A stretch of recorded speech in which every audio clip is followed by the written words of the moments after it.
need to be silly for a while. It's a special day. There's Mo. Uh-oh, what's she got? It's a special day. We have life. There's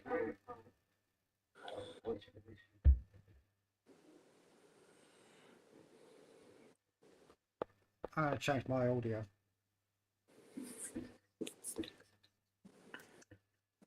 I hear myself. I changed my audio. A second. Here we go. I hear myself in the UK.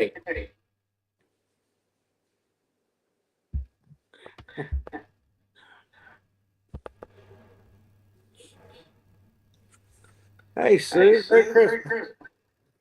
How's Mama?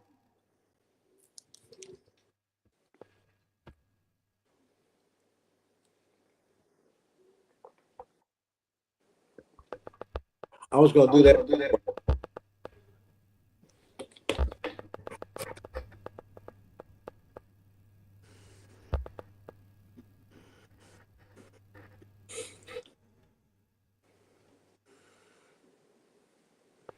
Yeah, Neil joined a little bit. My audio's gone. That's my Christmas gift.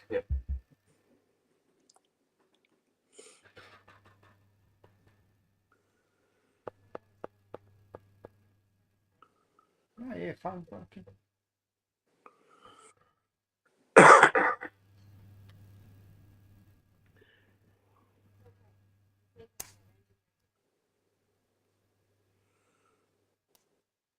Well, we're going to pray for recovery. Peggy, Merry Christmas.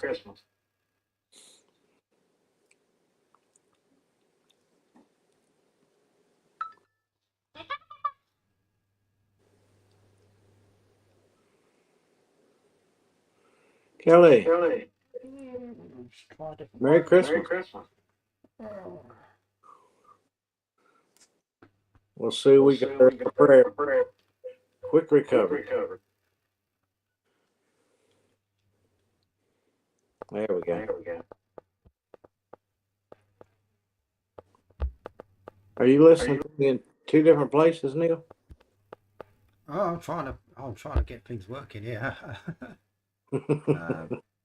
Echo. Okay. Yeah, I'm trying to get rid of the echo, so it should be better now, shouldn't it? How's that sound? I think we got it taken care of there. I think Neil figured it out. Yeah, it was. I haven't got the right camera on today, so. But I was hearing myself all the way over in the UK. Oh, this was just a spur of the moment thing, so I'm not ready for anything.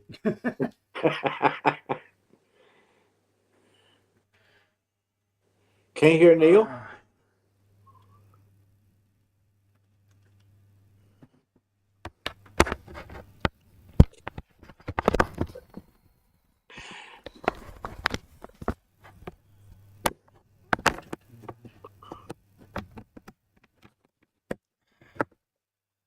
Yeah. They're out looking at Christmas lights down there in warmer weather. So we've got your mama in prayer.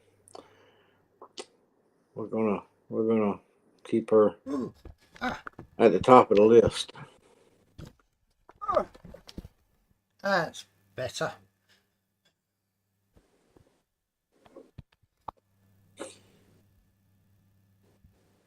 I wasn't expecting to be on here today, so but well, Neil, to wish everyone a happy Christmas. Yeah.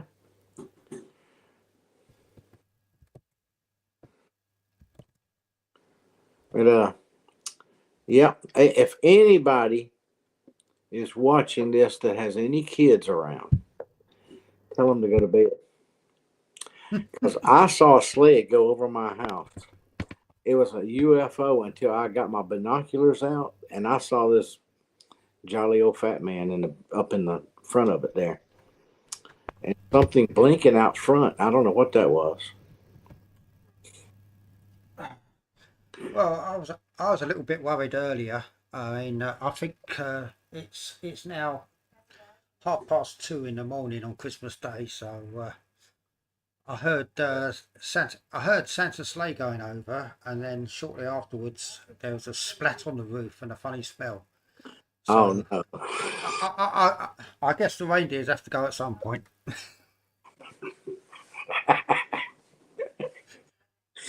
he didn't take a lot. They can't fly for 24 hours without having to need a bathroom at some point, you know. Nope, no drones. No, it was a sled. Oh man, Tammy, hello, Merry Christmas.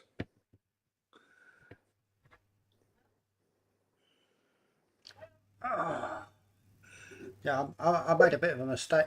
Bit of a mistake yesterday, where I did a bunch of shopping, make sure I got all my Christmas food, and then I had to go and get a takeaway because I forgot to get something to eat. I saw that you said something about that on the Eddie Family Farm.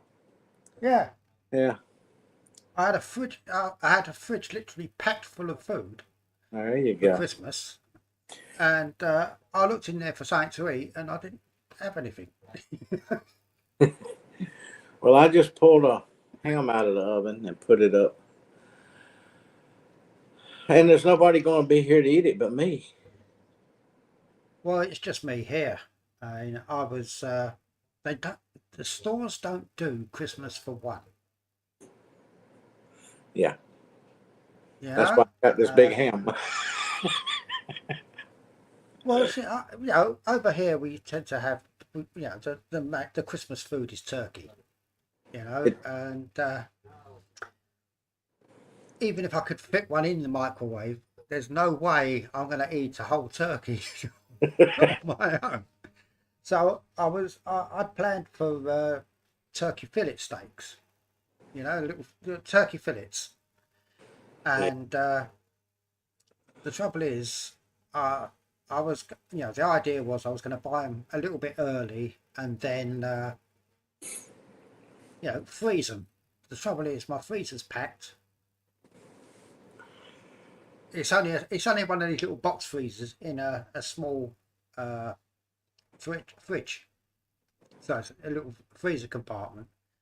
So I couldn't get them, and I decided to just wait and see what happens. And nowhere had them. I had to go on a turkey hunt. Yeah. And I got some funny looks in Sainsbury's when there's another Sainsbury's down in Lewisham Town Centre. I went to 3 or 4 other stores before I went there. I went in there and I suddenly saw them on a shelf, and I grabbed them. And I got some funny looks off this. I got some funny looks off of the some of the people there because I was suddenly going yes.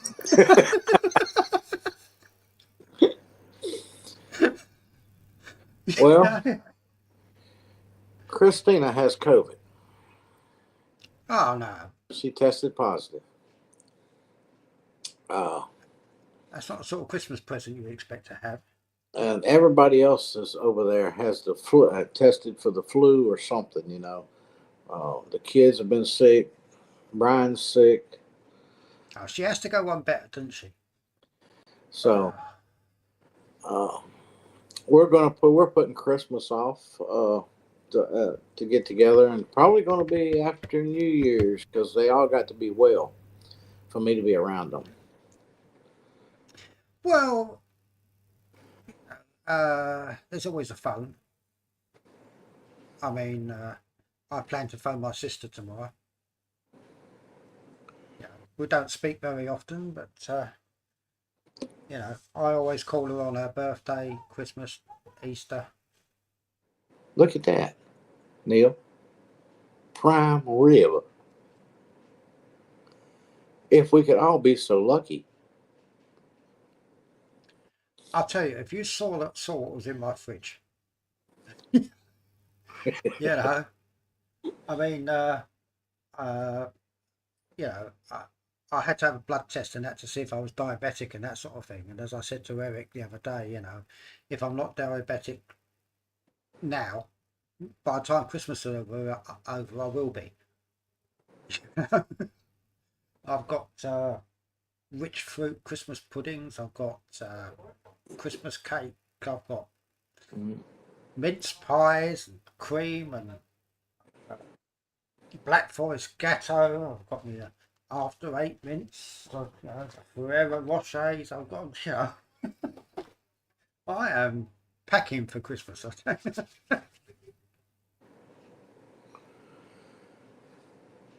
Oops.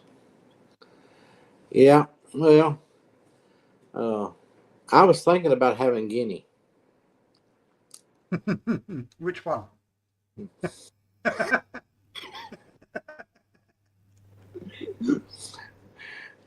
But they went straight to the rooftop when I talked about it. They said, "Oh, we're going up here."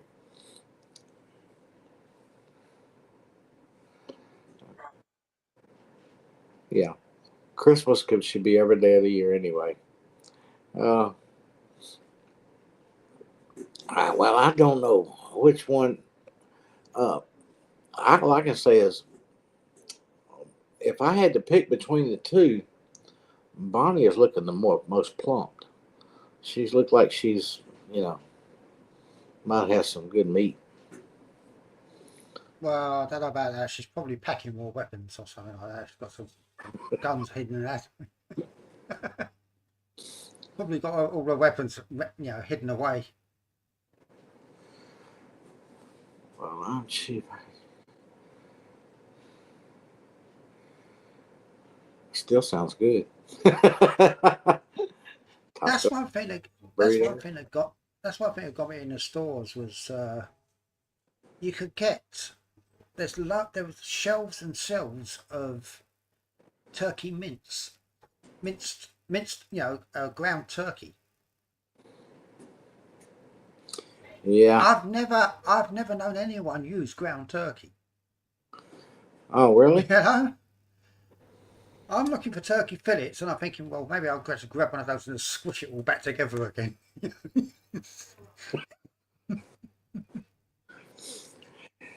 You know, it don't take much for me when I'm by myself. I don't have that much of an appetite. Usually, the holidays when I go somewhere or something like that, or we go out to eat, usually that's where I eat the most of anything. If I don't go out to eat for a while, and then I go out to eat, I usually come home feeling miserable because I ate too much. Mm.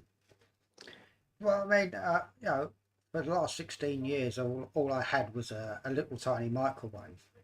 So my Christmas dinner was well, a roast chicken ready meal that just got shoved in the microwave.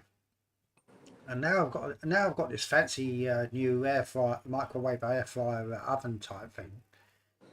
I'm going to have my first proper Christmas in over 15 years. You know, I want to make sure of that.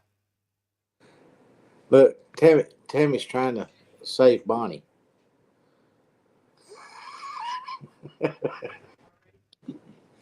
That works for turkeys. Guineas, though, is a whole different story. I think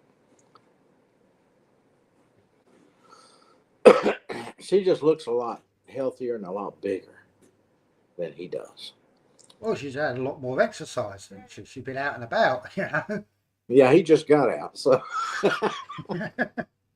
but they were both on the rooftop today at the barn. I found some plans in the barn there. It looked like somebody had been drawing and a picture of a bank drawed on it. I'm starting to worry. You know. She's somewhat sneaky.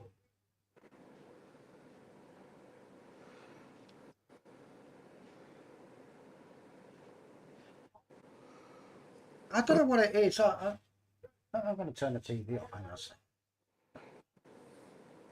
That's it's distracting me because I don't know what it is about Christmas and Christmas movies. Why they seem to insist always having disaster movies on at Christmas. Make everyone feel good. Yeah. There's Christina. Merry Christmas again. Hey there, Freaky. Hey there. Hey there, Squeaky. I hope you feel better soon.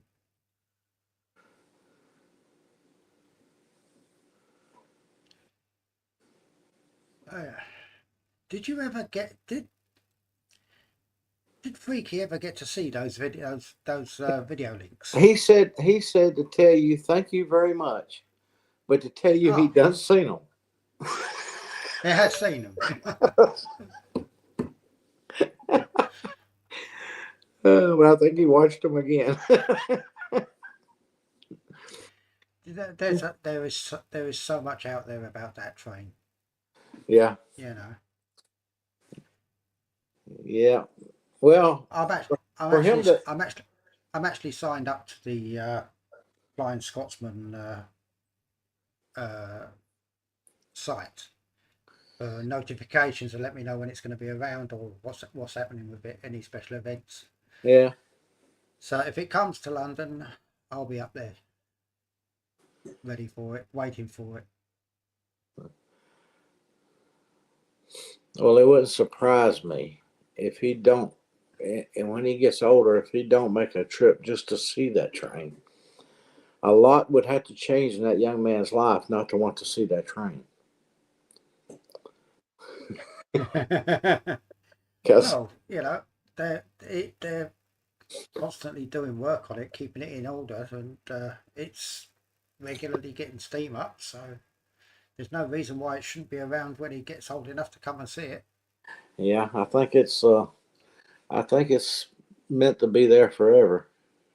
Yeah, I mean, if he goes up to the Railway Museum in York, he'll actually get to see the Mallard as well. Yeah, that you said I didn't send it to you, but I meant to.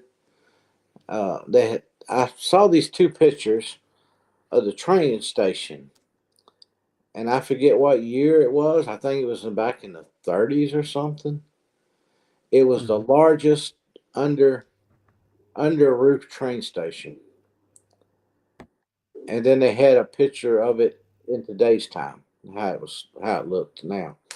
And I thought, wow, that's neat. That was one of the biggest ones. Biggest one at the time. It was the biggest one ever. Well, the biggest one in the UK is Waterloo.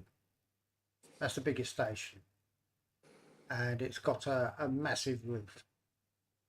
So it might have been that one, or it could have been King's Cross. I don't know which one came first, King's Cross or Waterloo. Yeah, I can't remember I can't remember now what it was. What the name of it was. But the largest station in the world at the moment is Grand Central. Does anyone know what I could use for very bad dry cracky hands? We got some ladies in there that can probably answer that for you. Just watch the chat there. But I use I've got a bottle of Nivea. That's all I use. And my hands get dry. I hate having dry hands when it's really dry. Sandpaper. My hands always stay soft. I use the Dove dishwashing liquid. Put the commercial in there. Why not?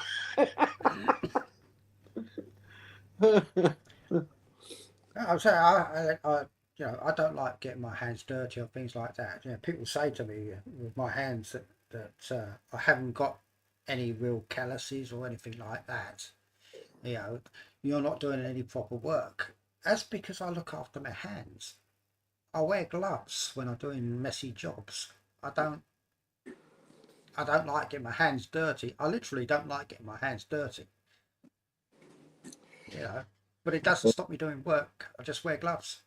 I just have a hard time doing anything with gloves on.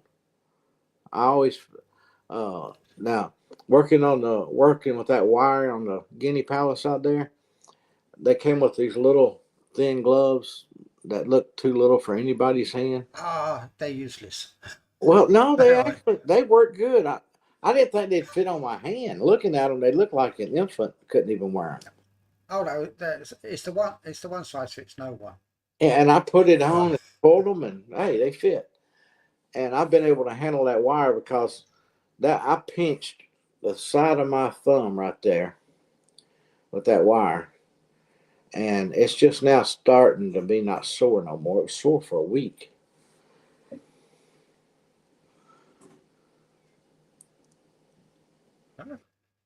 so I just saw a comment by Squeaky saying, "Sue, we call that snot lotion."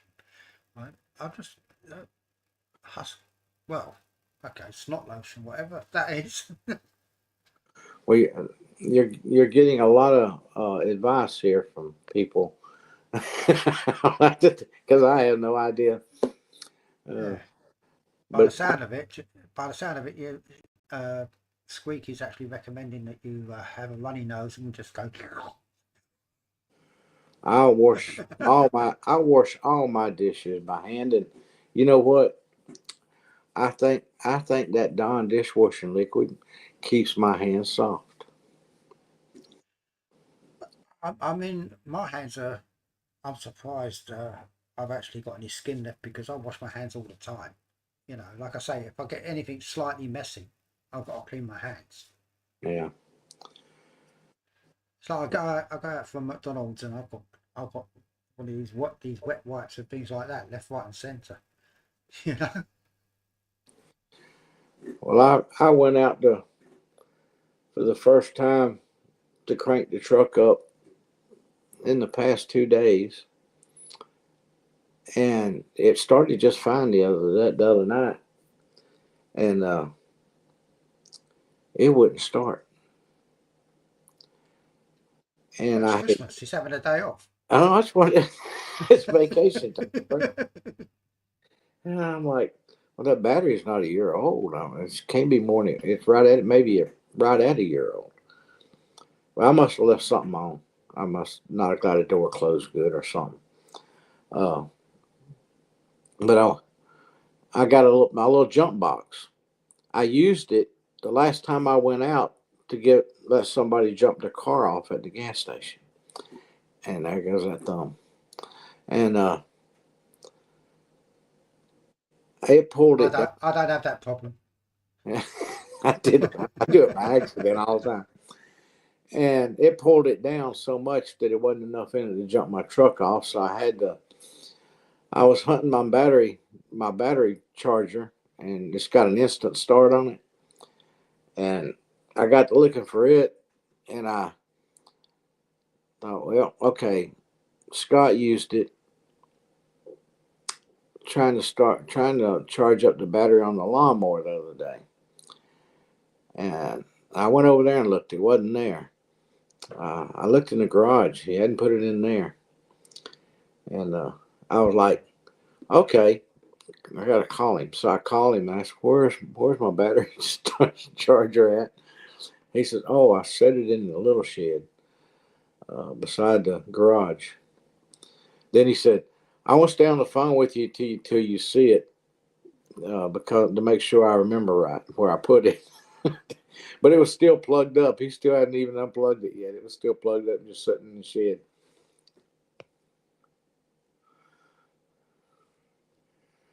Well, I missed something.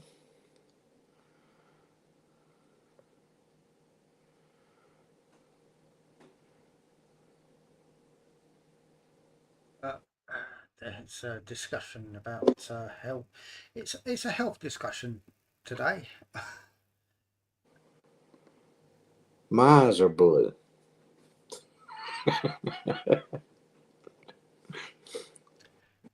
Get some wipes, just clean your eyes. Give them a polish up. Some lens cleaners.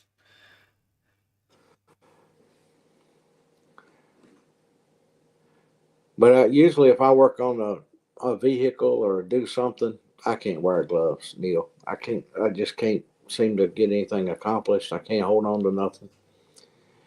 So my hands do get greasy. My hands do get dirty. But I come in here and wash them with Dawn, the dishwashing liquid. Yeah, well, that's just it though with me. If I did that, as soon as my hands get dirty, I've got to clean them. You know, so I have to wear gloves, even if they're inconvenient for doing something like that. I've got gloves for all sorts of things. I've got tight fitting ones with lots of grip for carrying any shiny, heavy objects that will break if I drop them and things like that. You know, I've got gloves for all sorts of things. uh, It's just a case of finding the right gloves for the right job. I bought some stuff to. It's a liquid glove or something. Paste. You rub it all over your hands, and I'd have to try and get that off my hands before as soon as it's on there. and, You know? and it's like it makes like a glove, protects your skin. And I bought it and never. I don't think I ever used it, but it laid in the shed until it dried out. One day when I thought I'm gonna try this stuff, and it was no, it wasn't no good no more.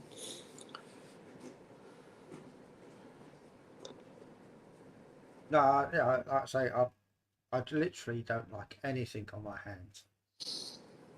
Yeah. I've never had any trouble with cracking hands. Oh, it's not about cracking hands. It's a little simple case of I don't like my hands getting dirty. Yeah, You know, just the like the, slightest bit of grit and that's annoying. I think they call it something like sticky finger syndrome or something. Yeah. If I go out for a takeaway or a McDonald's or something like that, and you've got to use your hands, you know, it's a bite of the burger, then quickly wipe them, and you know that's why I always wear jeans. I don't like wearing jeans, but I wear jeans because they can handle all the extra muck that I wipe down them. taking that Advil.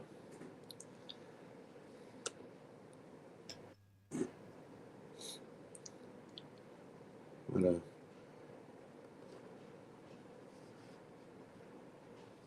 lemon juice. It looks like Squeaky's doing her best Yeah, to try and beat it.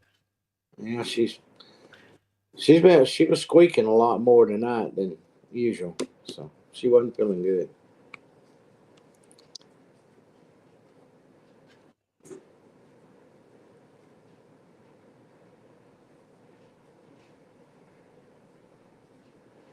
Yeah. Well, it does take grease off. I know that. You know, I've got this uh, big pan with the lid. You can put it in the oven. You can use it on the stove, but it's got a metal ring around it with the metal handles. And when I cook with it and get grease on it, uh, I can't stand it. When I go to clean it, I have to keep cleaning it and cleaning it and cleaning it because that grease all has to come off. I'm not happy until it's all gone. Oh, I'm exactly the same. I'm exactly the same. You know, when Um, I when I do my washing up, you know, it's got to be the slightest smear, and it's back under the tap for another wipe over and that. You know. Peggy says it to kill any bug, and Christina's got the bug. Christina, drown yourself in the dawn.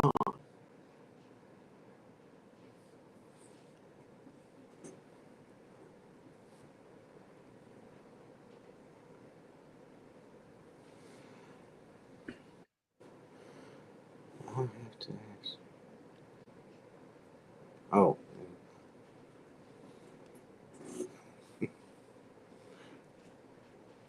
yeah. Was he on his way to school? He's got a backpack on, don't he?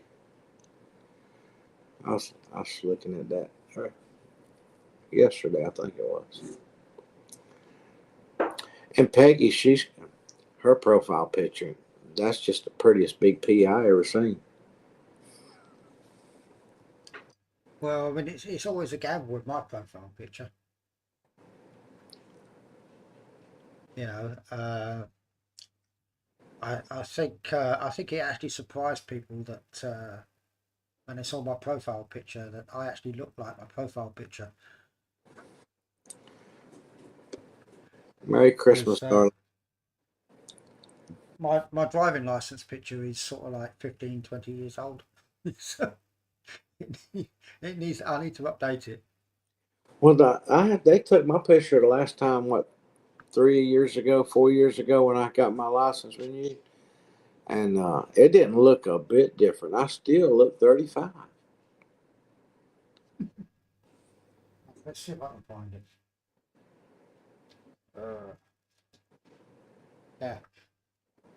See, over here, when it comes to your passport and your passport and your driving license, you can update, renew them online. And when I moved here, I got my photo driving license, and then my passport ran out, and I had to renew my passport. So I've got use the photo from the driving license for the passport. And then my driving license ran out, so I used the photo from the passport for the. Well, this is the photo on my driving license. Well, I mean, side by side, it's looks the same to me. looks the same. Uh, I'm so far sort of like you know, Well, I can't put mine up there. that picture's got to be at least 15 years old, 16 years old now. See, So, uh, and yet they still accept it as ID. yeah. Is that your son? No, no, it's me. Don't look like nothing like me. Yeah. Uh, I was looking to see. Well, mine's a commercial driver's license. Let's see. When was this? Mine don't expire until 2027. I was looking for the date of issue. Oh, 2019. So, yeah. I don't know when mine was issued. Um, Yeah. That was 2019. Looks like I was arrested.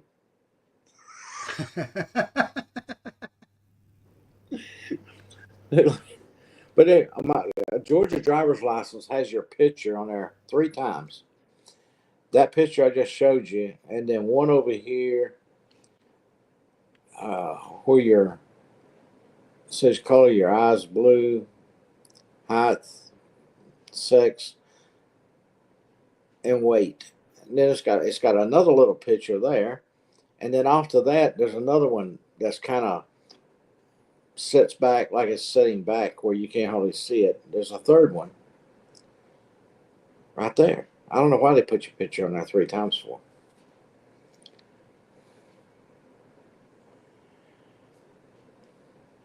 But I got a Class A license.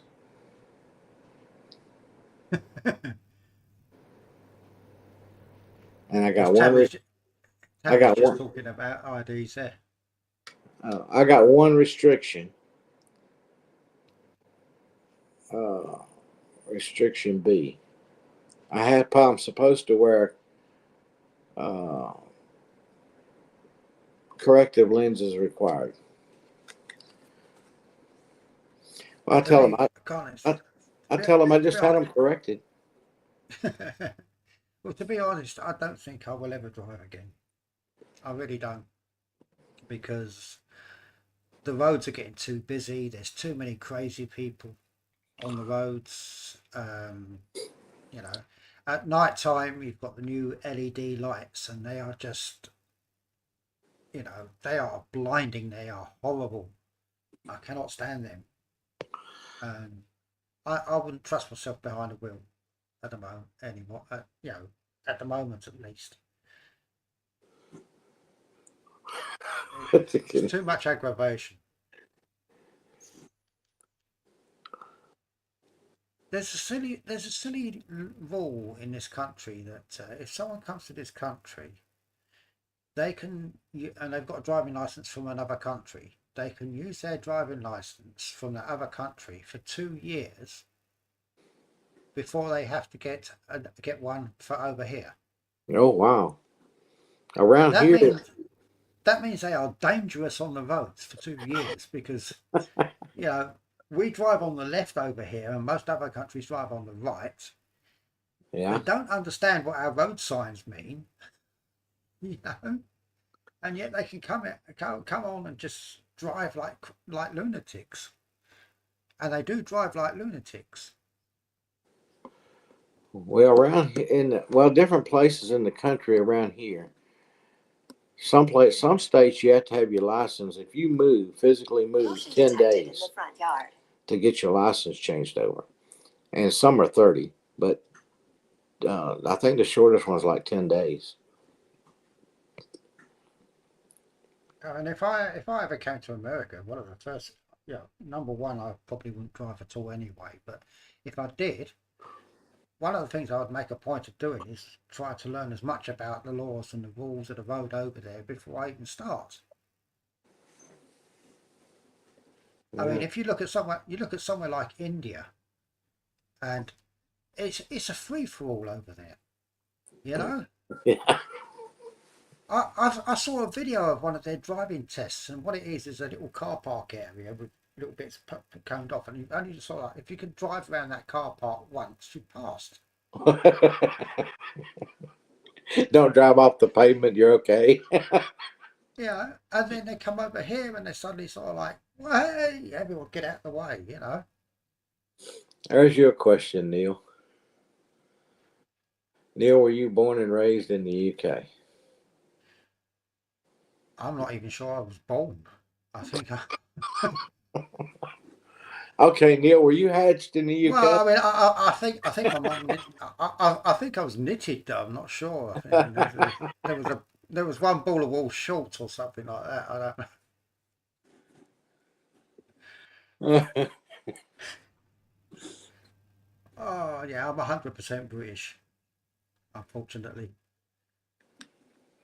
I think the sense of humour might be a bit of a giveaway actually, because a lot of people from Brit that are born and raised in Britain, the sense of humour is really sort of like it's weird, it's strange. People don't understand the fact that we have no hesitation whatsoever in making fun of ourselves. You know. Yeah. How often do you hear Americans making fun of themselves? I mean, you got people like Brandon and Steph. They're constantly making fun of themselves, but it's so rare over there. Yeah. You try and make a joke about someone and they take offence. But someone turned around to me and said to me, "Why do I always put myself down?" I said, "Well, it saves time listening to other people doing it." You know. The thing is, if you make fun of yourself and that sort of thing, then you've taken all the ammunition away from any bullies. Yeah. They've got nothing to work with. If you're prepared to make fun of yourself, they've got nothing to work with.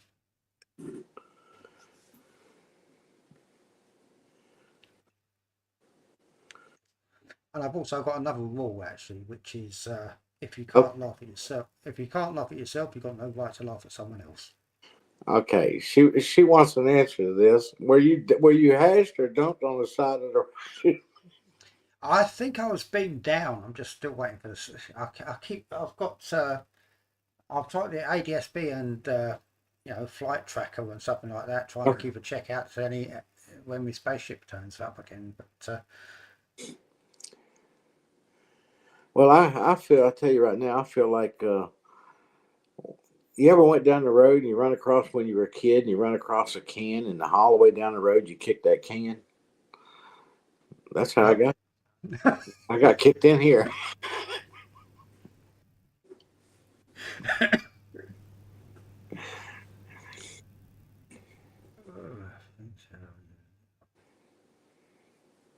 The channel, it's a channel tunnel train. It's not the channel. We haven't got a channel. You enter the train driving on the left, and you get off in France, and you have to drive on the right. Yeah, it's a simple thing like lane changing. You know, they have things like that. So you drive on the train, and the train is a single line. You know, it's a single row of. It's not too wide. It's not two lanes on the train. You know, it's a single lane. So when you come off the other side, you're automatically on the right side of the road. Yeah, Florida has 30 days to get their license changed. I posted. I've got this Facebook channel that I let people advertise on, and that's all it is, just advertisement for local businesses. And I made a video and told everybody Merry Christmas in there, and look forward to another year of advertising. And it keeps popping up. Everybody's posting on it, telling me Merry Christmas on there. It keeps going crazy. I've actually been on that channel. Life, That channel, the channel tunnel train. I life, hate life in Walker County. Yeah, I've actually been on that channel tunnel. I still can't bloody say it. I've been on that channel tunnel train in a friend's car and that sort of thing, and it's really weird because you drive on at the side, so the whole of one side of a carriage opens up. You drive on at the side, and then you drive straight through the train until you catch up with the next nearest car, and then just before you leave, all these separate doors and barriers come down in between the carriages. You can still walk between them through the other bits and pieces, but it's just a really weird experience because it goes fast and you can sit in a car and the engine's not running and yet you're doing 100+ miles an hour. Yeah. I saw it. It's gone now. Had to stop the train. Wait a minute, I want to see this. It was actually quite impressive. It's actually quite an impressive thing, you know. Whoever came up with the way of doing it, you know, Well, Eric, it's quite impressive. Eric, I drove an 18-wheeler to Mexico City. It's back It in was actually four-wheeler with spares on the back. that was back in the 80s, and I didn't realize how far down it was across the border. That was a long drive, and but I only made that one trip. That was that. I said I'm not going to do that again.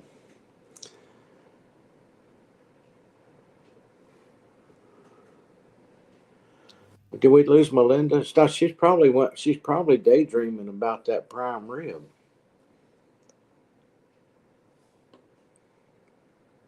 Well, I've actually got a plan drawn out of how things are going to go into my microwave. Yeah, I've actually You got measured the measuring stick out, huh? I've actually measured it, everything, you know, and I know exactly where in there it's going to go because it's like I say, it's only a large microwave, sort of like I think it's a 26 litre or something like that. It's I don't know what that is. I don't know what that is in American, but it's about 13 inches wide. Yeah, 13 inches wide and about 11 deep. So I've got to get everything, all my Christmas dinner, And we're talking roast potatoes, sage and onion stuff in the turkey, Dang, I'm gonna come eat with you. veg, roast veg, and everything's going in, and with Brussels sprouts a lot. It's all going in in the oven. I love me It's all some for Brussels have so much sprouts. space. Pardon? I love me some Brussels sprouts. I love Brussels sprouts. Yeah, yeah, we're talking. I can eat them by themselves. Just with Oh some butter. no, I absolutely love Brussels sprouts because I used to keep all the relatives away. Well, Christmas is upon us. It's in less than 2 hours from now. Here, of course, Neil is already in Christmas morning. I'm 3 1/4 hours into Christmas. Yeah, he's already into Christmas. I just hope they don't leave no hoof prints on my roof. It is metal. Oh, they'd slide off mine. It's so steep.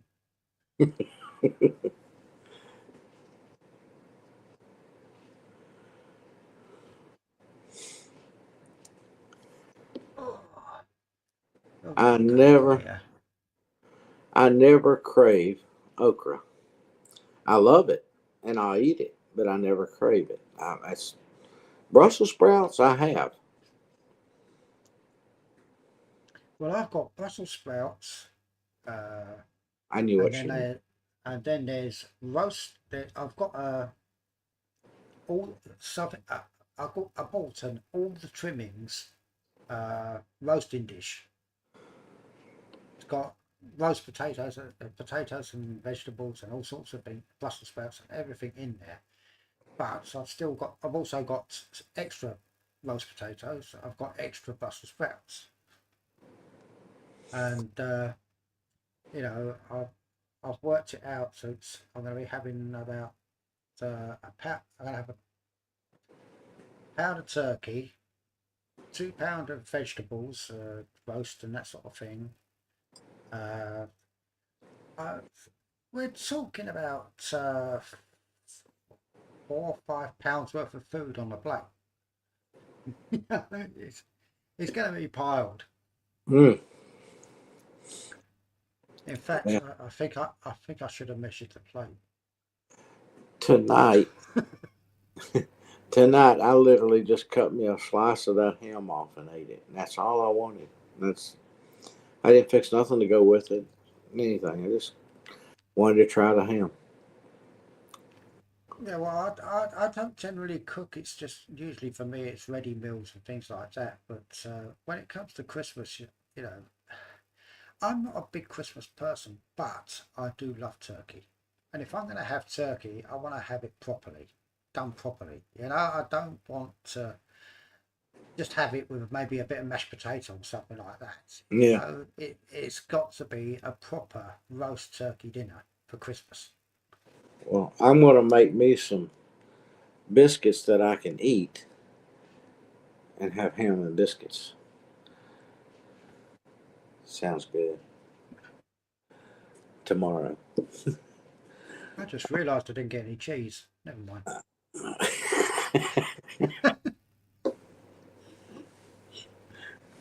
So anybody got some cheese? There's no room in the fridge for it anyway. It doesn't make Any, any difference. anybody got any cheese they could send over there real quick? Go stand out and make you a sign. Go stand out there. Go, I forgot my cheese. Anybody got any?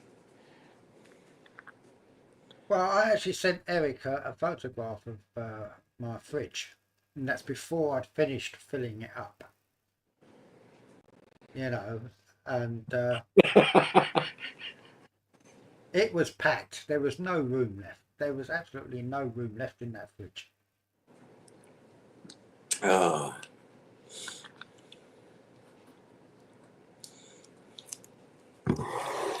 well, she was born on Thanksgiving.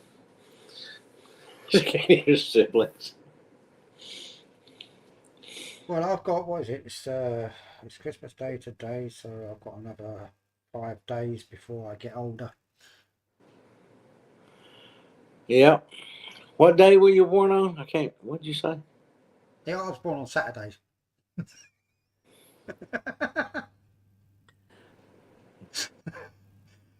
You did So ask.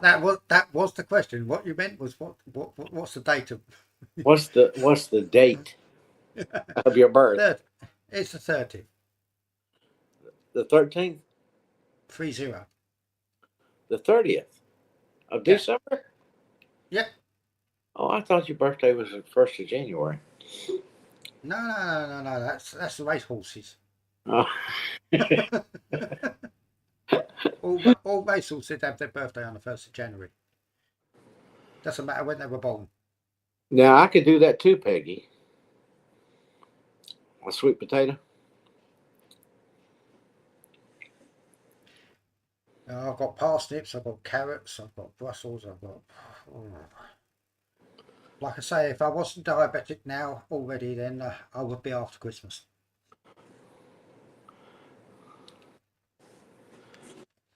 So I've got the Christmas cake, I've got Christmas puddings, I've got the mince pies, I've got 12 mince pies. How I ended up with 12, I don't know. Well, you won't run out. You'll make it through the holiday. It's a good job I like them.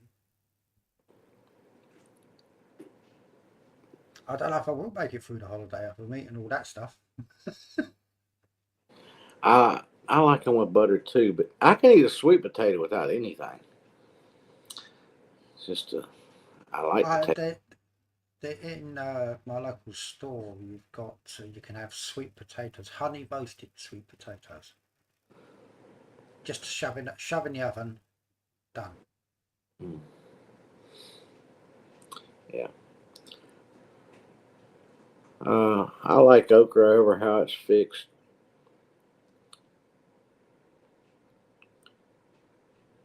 But I've never craved okra. I don't even know what it is, so Oh well, we'll have to show it this summer when we grow the it okra. might be something. It might be something I already know that you call something else. You know, we call it something else over here or something. But well, how could they call it something else? Okra is okra. Yeah, and They call it the I've got long, the long green thing or something. Or there's lots of long green things.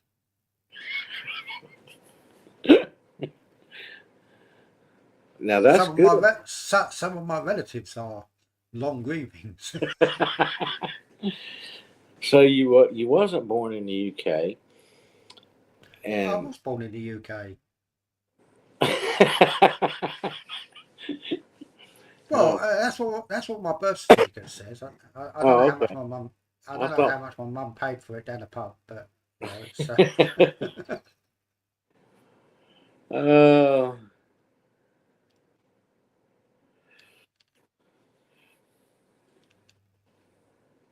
you ready for it? I've lived my entire life within a 10-mile radius of where I am now. Well, God bless Timmy, and Merry Christmas to you and Happy Christmas, Terry. everybody. We'll see you again before New Year's, I'm sure. Because I guess we might have to have a birthday party on the 30th on here. I might not be in at that time. See, that's the beauty of having a birthday between Christmas and New Year's. Most of the time, everyone's too drunk to remember. No. I was actually doing a job for a friend of mine on my birthday one year, and I got a phone call from my brother. This was when he was still talking to me,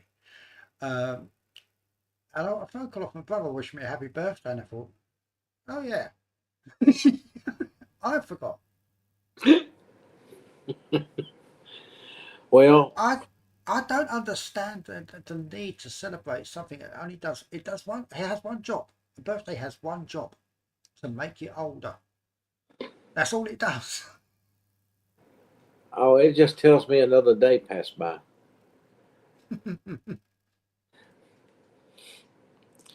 My sister, You've just survived another year. Yeah. when my sister was, uh, we had the same birthday, just a lot of years apart, but we were born on the same day, and the same day of the month. Let's get that right. See, Neil's mind's already at work. Uh, but I think it's when she turned 50, and she was she was like, "Well, I'm trying to catch up to you. I'm up to the big 5-0," and I said, "You passed me, sis. I'm at the 3-5." And she's like, "Well, you went. You can't go in reverse." And I'm like, "Why not?" And no, how you're not catching up with me because you might have been born on the same day uh, of the month that as I was, but you were 3 minutes behind. So you're always going to forget the years. You're going to be 3 minutes behind no matter what. Well, I mean, I confused one of my friend's kids many years ago. I confused one of my friend's kids where I turned around and said, "You're getting older faster than I am." And they said, "Why?" I said, "Well, when you was 5 years old, I was 15. Yeah, Yeah. that means I was 3 times your age. Now that you're 10, I'm 20. I'm only twice your age now. You are getting older quicker than I am."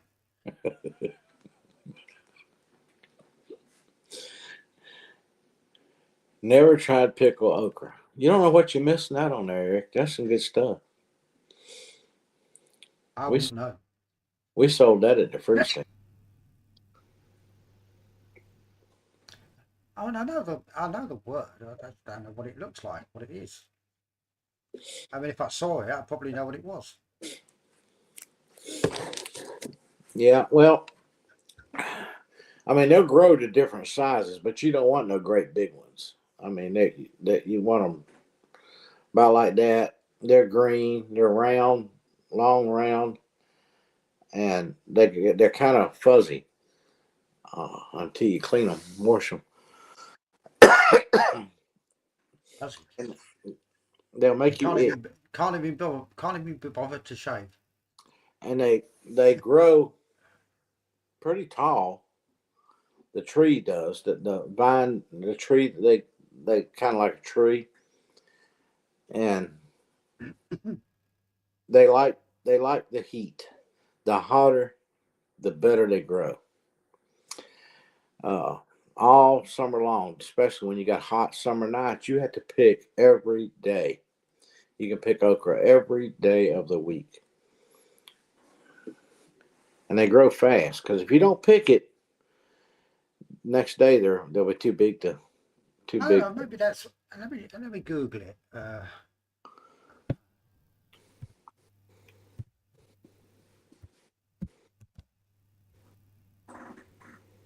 Uh-huh. Candy, candy, candy.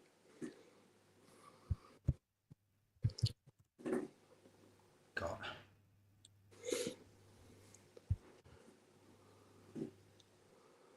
Well, We didn't.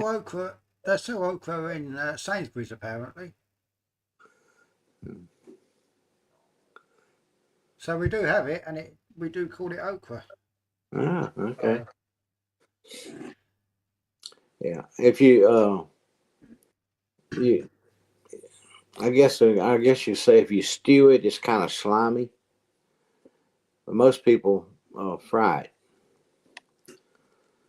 well, I mean, one of the places I went hunting for that turkey breast the other, you know, yesterday was I went into a Polish food store. Over here we've got things like the Polish food, we've got the Turkish food store and things like that that sells food in either the Turkish or Polish style. And it was you couldn't barely move in there. It was so packed. And I managed to fight my way to the meat counter, and I'm looking at the meat, and my friend had recommended the place to me because he said the meat there is lovely, and I had a look, and I came out and phoned my mate. I said I went to that Polish place. He said, "Oh, did they have any?" I said, "I've no idea. I don't speak Polish." They didn't have anything written in English. It was all in Polish, and it was handwritten. So even my phone's automatic translation app wouldn't work. But there was no way I was going to stand in a queue for half hour, 3/4 of an hour until I got to the counter and they found out, nope, it's not what you were looking for. Well, that's like me. I don't want to stand in line too long for nothing. I can This do wasn't without just it.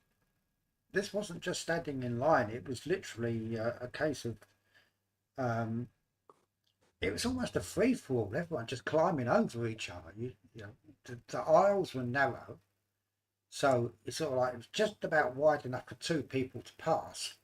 But you had people going in every direction. There's a queue of people, so that you can't use that side because that's where the queue of people is. And it's sort of like try and find a gap between all the other people coming the opposite direction to get through. And I just got out of there as quickly as I could. That's a line, but And lines usually control me because if even in a drive-through, if the drive-through is very long when I pull in, like that helps me decide not to get my milkshake all the time. I got to pull. The line's too long. No, I'm not going to sit there in that line. I ain't even going through the drive-through. And well, in. I've actually walked in and whoa, look at all the people. And no, I'm not standing here for a milkshake and wait for it. I'm leaving and just turn around and leave. Now I've I've gotten pretty literally good done at that. it. Now I'm I've pretty good literally at it. done that.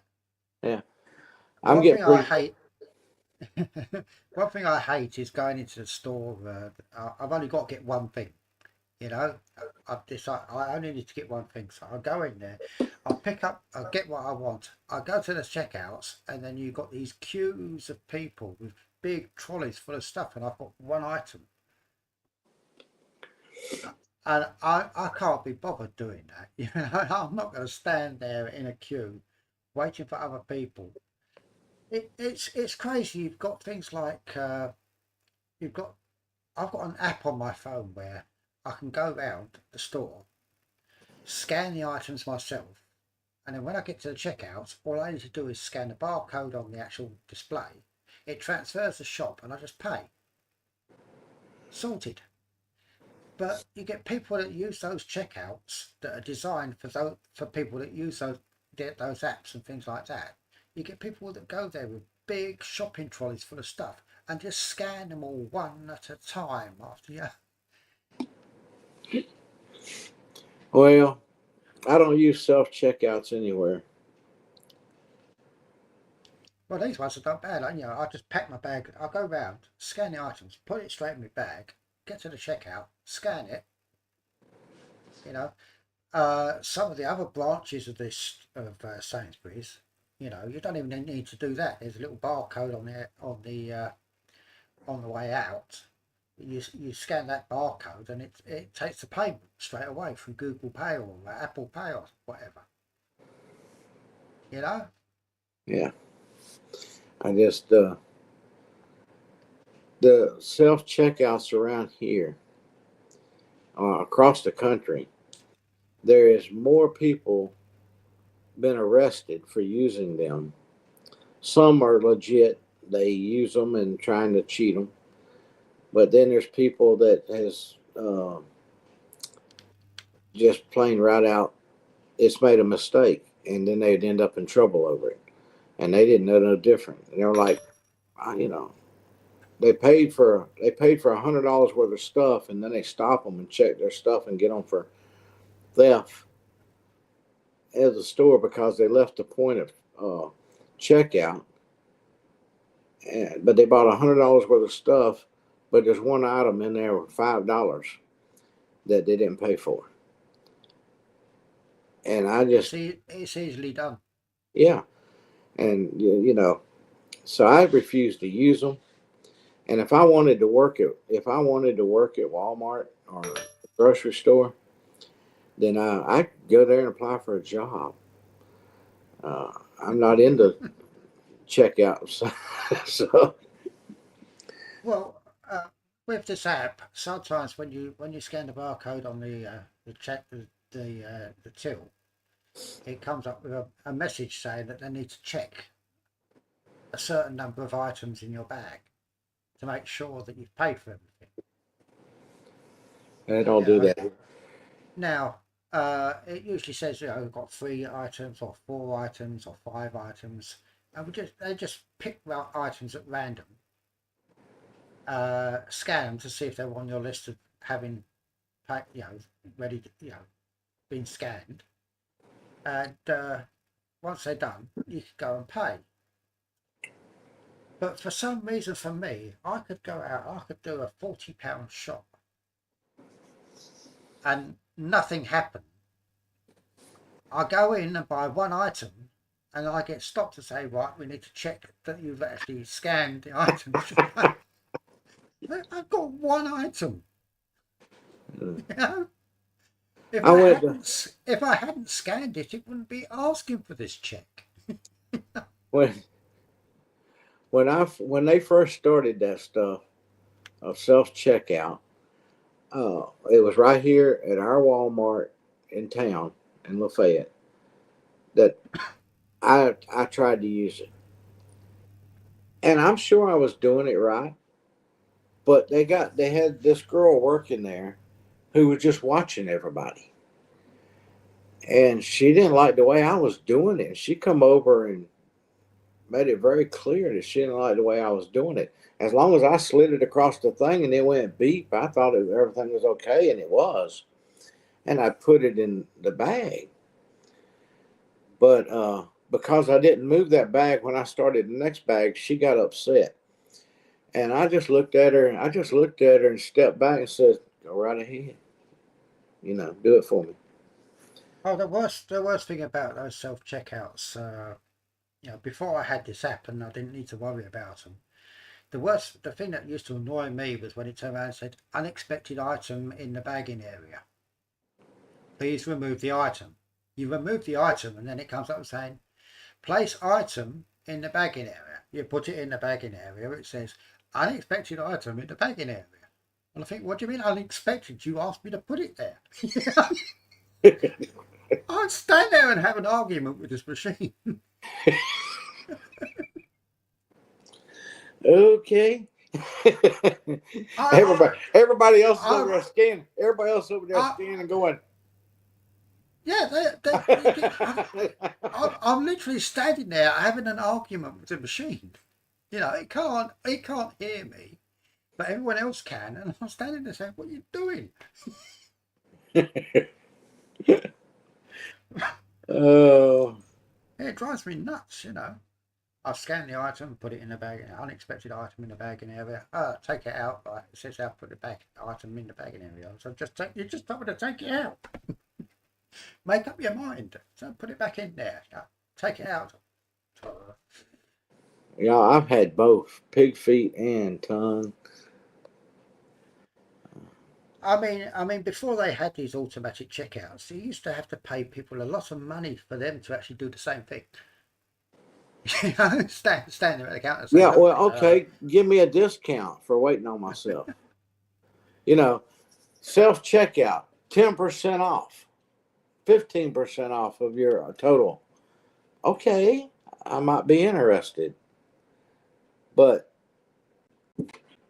not just to go up there and for somebody to stare over my shoulder and tell me how I'm doing it wrong. If I'm doing it wrong, then you do it. So I haven't been to one since. That one time was it for me. I did have a lady one time go, "Sir, you can come over here," and I looked over, and it was self checkout, and I said, "Yeah, that's self checkout. Or if you're going to do it for me, I'll pull over there, but I'm not going to do it." And so I moved over there, and she did it. So she said she would. So that's the only other time I've been through self checkout. I'm not doing it. If that's all they got is self checkout, I guess I'm just not buying nothing from them. They just lost my business. And Oh, some, they also have the ones with the age verification. The you've got to be over a certain age to have this or have that or something else like that. And so you have to wait for someone that's right down the other end of the store to come up to verify that you're old enough to kill yourself. You know?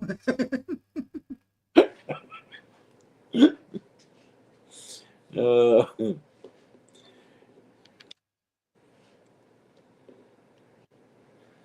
yeah, well, Oh, I yeah. think they haven't taken the one out over here uh, up the road, but they have closed it down. It hasn't worked. They've had a sign on it for probably 3 months now. They don't use it at all. They are great when they work. The thing another thing that used to bother me with the self checkouts is that you could you can put a bag on the bagging area, yeah, and you can scan the stuff and put it straight in the bag. But for some reason, best known to most of the people that did this, was they would scan the items, and once they've finished and they've paid and everything, then they would decide to get a bag. And you'd have to wait for them to finish putting everything in a bag. You know, have the bag ready, put the stuff straight in it, and you don't have to mess about.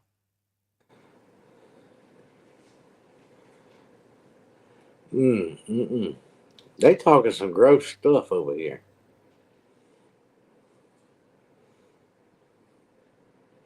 Who's what, eh? Eric and Peggy.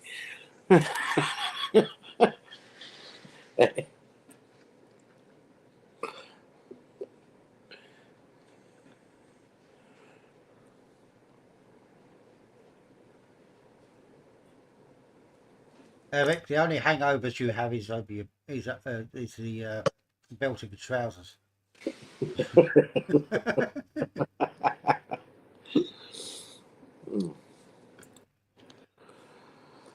I grew up in here with lunch. and that's a lie too. That is a lie. Eric, you have never grown up.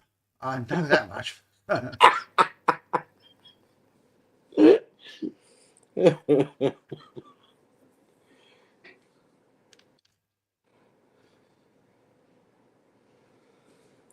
Well, that's the thing about it. Like I said, when Peggy got, I forget what she got now, but she got something that she didn't order or pay for, and but they won't take it back. They don't want it back. So this it's just a hey, wait, thank you. Have a nice day. Send them a thank you letter. Thanks for the new fresh product. Well, I remember there was a time when I went to a store in a place called Sidcup, and they had I had to buy 3 items, and two of them were the same item, same thing, but it said buy one for £3 and get two for £5. So I got two, save myself £1, because there was something I was going to use anyway. And then I bought the other item, which was about £2.50 or something like that. So I'm talking, I've got £7.50 of stuff in my hand. And I go to the checkout and she scans it all. And she says, that's £3.50. And I thought, are you sure? She says, yes, I scanned it. That's what it came up as.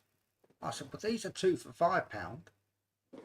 How can that plus this other thing be £3.50? She says, well, that's what it says here. That's what it says. I said, the prices are written on them. You know, you can add them up for yourself. £3.50 is not right. Would you like to start again and scan them again? She scanned them again, £3.50. I said, well, but she said, I had to pay £3.50. I could not pay the full price.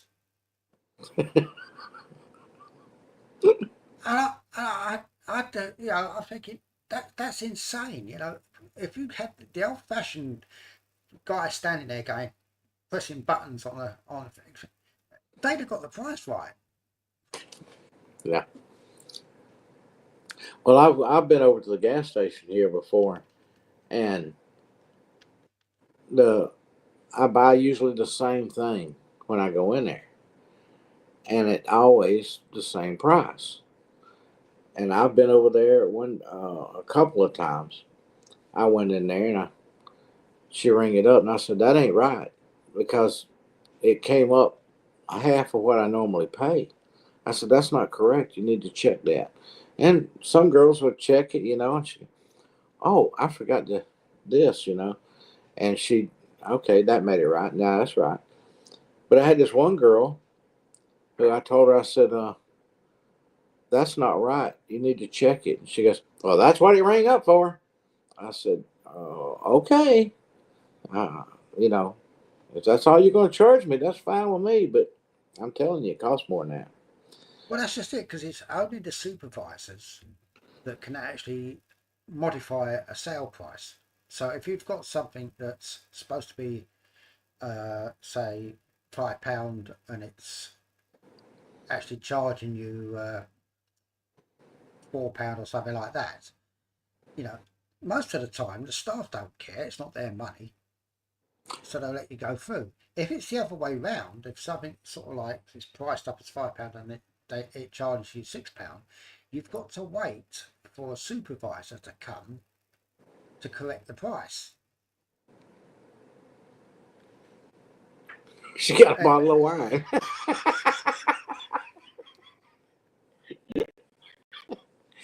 Just cook with it. Well, I've actually got a bottle of Remy Martin VSOP cognac waiting to be opened again for I think it's about 12th year running. It's the only time it ever gets opened is at Christmas. Yeah, a bottle of wine. I'm not really a wine drinker. I don't really like wine. It's been 50 some years ago, I reckon. I tried tasting some different wines, and they were either too sweet, just too tart, or I just didn't. I didn't taste one I ever liked, and I never tried any more after that. Most of them seem to be they just seem to be a bit too gritty. They see, you know, it's like they haven't been filtered or anything like that. You know, it's just very, very gritty. I hate wines like that. A second.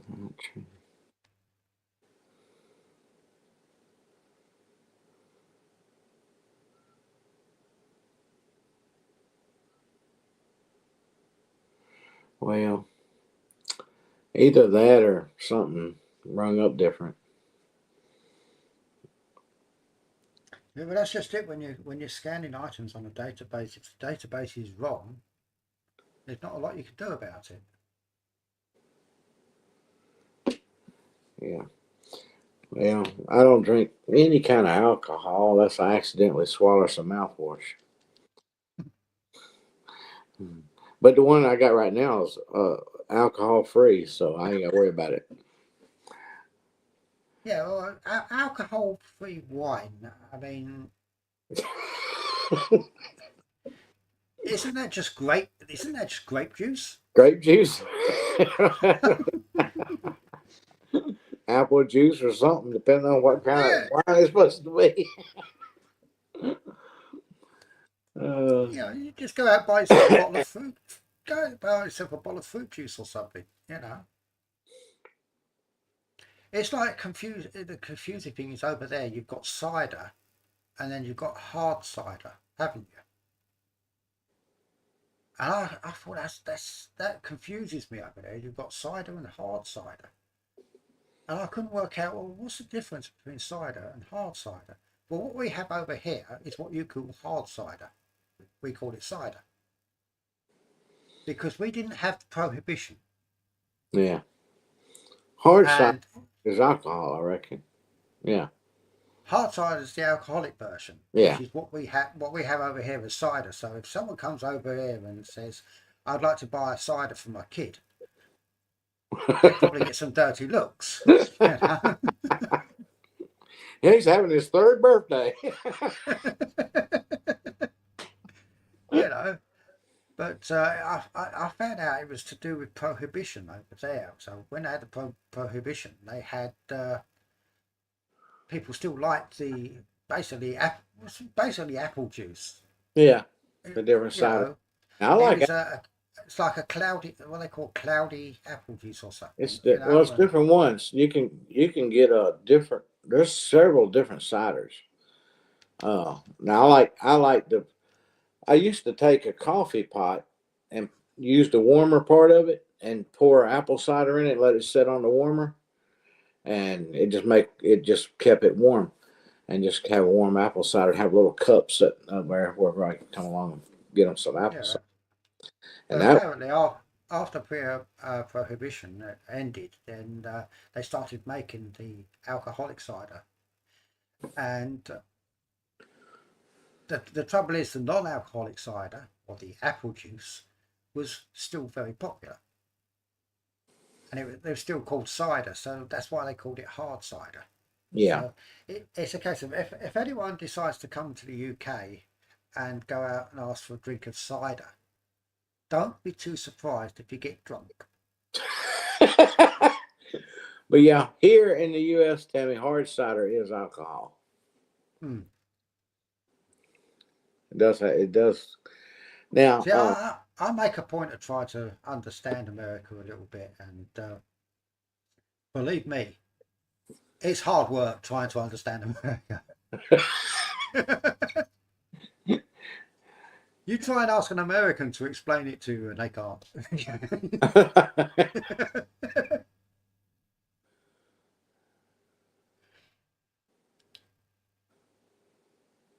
oh yeah. Ooh.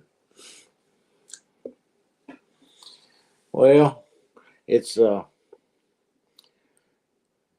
cider kind of day. Warm cider. Eggnog. Does anybody like eggnog? I have never tried it. Really? The best brand I have ever tasted. I bought some about a week ago, and since then I bought another one. Just a small jug of it. It's called Hood. Is the brand name Hood? But that stuff could be addicting if you if you had it all year long. Hood eggnog sounds like a medical condition of some sort. Yeah. They might decide next month. They might decide that oh yeah. When they wake me up, they might say, "Oh yeah, while we were down there, we realized you've been drinking that Hood cider, that Hood." What did I just say? Eggnog. I'm glad one of us knows what you're talking about.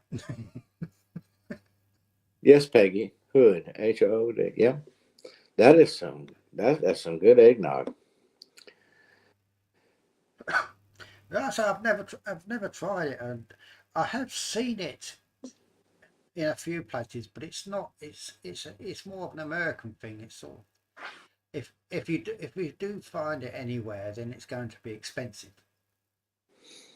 Yeah, just a little small container. This stuff was $6 and something, and I was like, "Whoa!" And the guy goes, "You drink it, you'll buy some more." And I'm like, "Now you got my curiosity up. I'm gonna try it." So, yeah, and he was right. I went and bought another one. But that was I good. did think about it. I mean, it's just like I say, you know, things like Twinkies. We can buy Twinkies over here, but a box of 10 Twinkies is over £6 or £7. You're talking about $10 for a box of Twinkies, a dollar a Twinkie. You know, it's the markups for the food are ridiculous. Yeah, they don't. Eggnog's not something you can buy all year long. At least if you might be able to if you could find it, but you just don't find it. It's just around Christmas time. It's kind of like fruitcake. Well, I mean, we can buy fruit cakes over here, but when it comes to Christmas cake, then you get the really rich. Um, they're usually laced with brandy or rum or something. You know, Yeah, uh, the Christmas puddings are also laced with brandy and rum, as are some of the mince pies. And in fact, you could actually get stopped by the police and being over the limit just by eating at Christmas. You can get drunk by just by eating. mm. Everything is so heavily Well, laced with alcohol. uh, Peter, when the last trip they made over to Germany, she brought back a lot of chocolate, and she had this box of chocolate and was out there on sitting on the back of the truck, and she thought she was being funny. It wasn't funny at all. But you want a piece of chocolate? I said, no, no, thank you. It's from Germany. You want to try it? You need to try one. Well, there was different types of alcohol inside the chocolate, and I'm not talking about cooked into it. Literally, alcohol was in it. How it stayed in there, I don't know. But I said, well, okay, I'll try one, and I picked one, and I started, you know, until you get to the middle and break it open, you don't realize it tastes like chocolate. And you get into it and you get the middle of it. And I hit the middle of it and it about made me gag. I spit it out. She started laughing because she was sitting there waiting to see what my reaction was going to be. Oh, I, they're always hard. The strong stuff, aren't they? They're always the strong ones. yeah, I mean, Oh, I'm like, what in the world is that? And she told me let's see, the one you picked, that was brandy. I'm like, well, why didn't you tell me? She's sniggering over there. I thought it was funny. I didn't think it was funny because I didn't want that taste in my mouth. I didn't want it. And well, anyway, it's like she'll the never give me cognacs. she'll never give me any more chocolate. Let's put it that way. Well, it's the old Forrest Gump line, isn't it? Where he turns around and says, "Life is like a box of chocolates." Yeah, Well, I've got my own version of that. I said, for me, it's people are like a box of chocolates. You've got the plain ones, you've got the soft centers, and then you've got the nuts. yeah. Hello, Grounds. There's the Grounds family. Hey, Kays, how's everyone feeling now? Merry Christmas.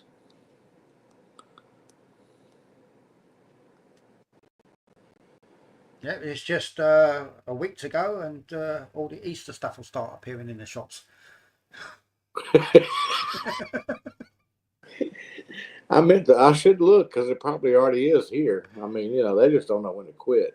Oh, they do. I mean, it was sort of like I went to the store on my birthday last year, and there were Easter eggs on the shelves. They started putting Easter eggs on the shelves. at the end of December. Hmm. Give us a chance, you know. Still saying Christmas comes but once a year, but it lasts for 4 months. Yeah. It's ridiculous. Halloween did the same thing around here. I mean, I was like, I walked by down the aisle in the dollar store, and there was a whole aisle of nothing but Halloween candy. And Halloween was 2 months away. And I was like, I walked around and looked at the cashier there. I know them all up there, of course. I walked around and said, seriously? I said, what? I said, I just walked down that aisle. Was I dreaming what I just saw a whole aisle full of? And she started laughing. She said, nope, it's here already. And I'm like, okay. And then while that was still out, Christmas stuff started coming out. And it wasn't even Thanksgiving yet. I'm like, Yeah. Well, I mean, we had stuff on the shelves, Christmas food on the shelves at the end of August. Yeah, and they were advertising it, and it's all labelled up as Christmas food. And you look at the expiration date was November. How can that be Christmas food if it won't even last until Christmas?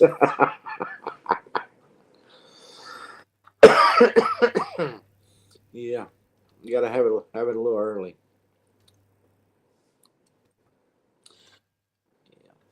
Well, Kevin, it has struck our family here too. My daughter and everybody over there is sick. The kids and all, everybody. Uh, So Abby's playing nurse now, is she? she's having to get up in everybody's face and smile real big. Yeah, the old smile therapy. She is so good at that. I don't know what it is about her smile, but it's such a lovely smile. It just makes you feel better straight away as soon as you see it. Yeah.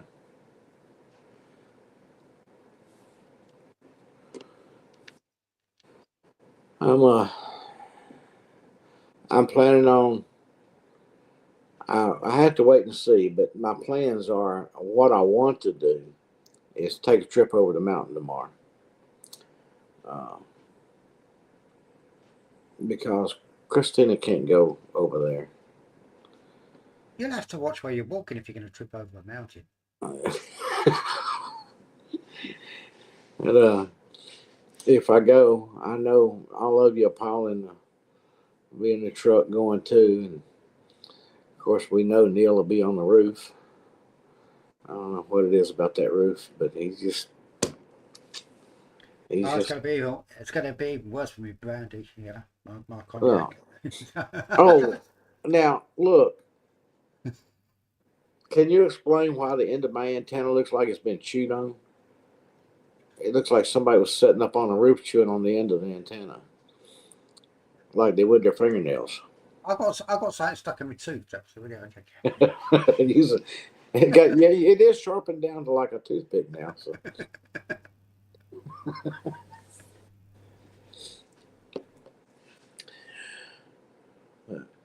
I probably won't work on the Guinea Palace tomorrow. My son says I see it when it happens, but he says around dinner time they were gonna drop by. Uh, so we'll wait and see about that. But He'll probably pop round to help you with the opening ceremony for the Guineas. He'll come round to cut the ribbon so that the Guineas can enter. I think I have decided not to move the Guinea house that's been out there. I've decided not to move it, to leave it over on the side it's on, and not move it underneath the inside the new part. There's no need to. There's no need to. I mean, Yeah, I think I'm just gonna fix that up for a place for them to roost and a place for them to eat, and and when I get finished and get the run built back, they'll be able to still run the whole thing. But I'm going to take probably tomorrow sometime the teenage guineas from down at the barn and move them into and lock them in that little guinea house, and let them get used to being on the ground. Well, yeah, but I mean, you've got to make sure you've got the watchtowers up so that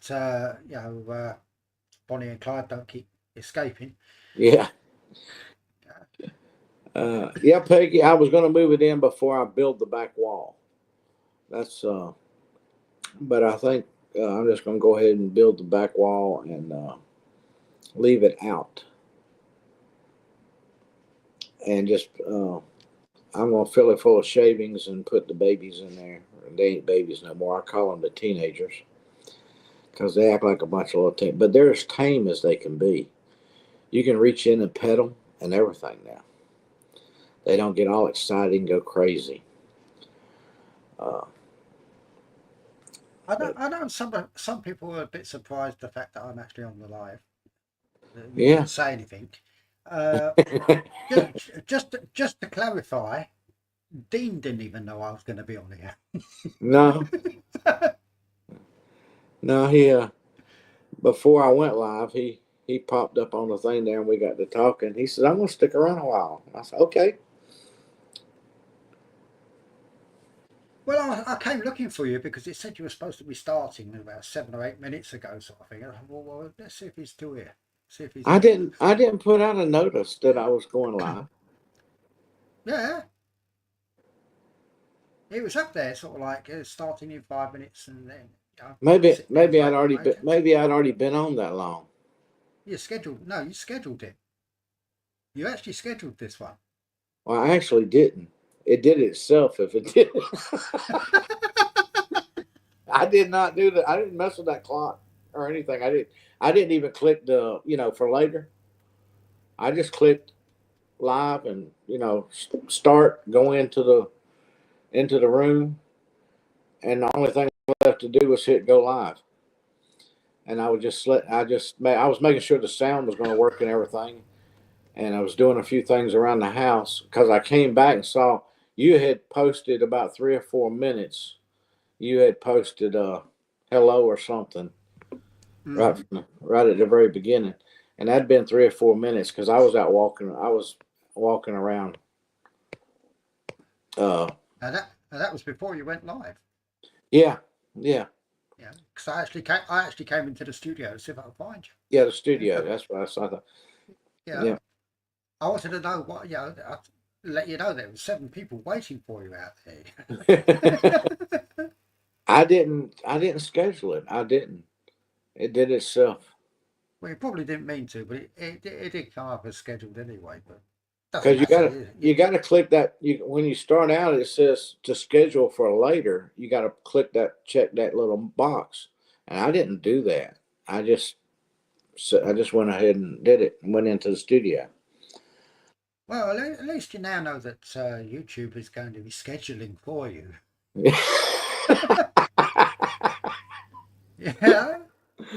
You're gonna have to check. You're gonna have to check the listings to see when you're on next. When can I go live again?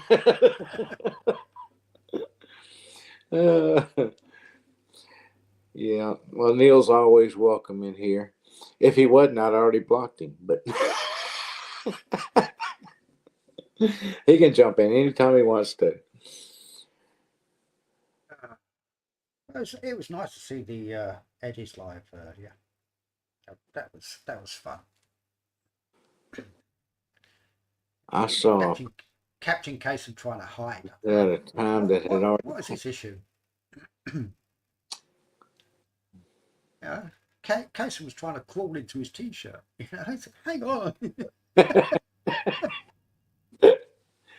Yeah, he's a character.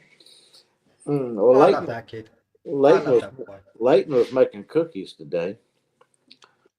Yeah, I saw that as well. And once again, Kaysen somehow, I don't know if anyone else noticed, but he put some icing on the cookie, got the spoon, spread the icing on the cookie, and then licked the spoon. And then found out he didn't have much icing left on the cookie, so he had to put some more icing on the cookie. I think he had more of the icing. He ate more of the icing than he put on the cookie.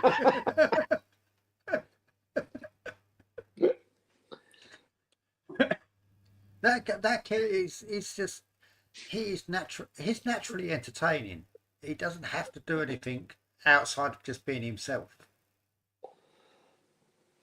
You look lost. You lost something? Yeah, I can hear you. I'll be right back.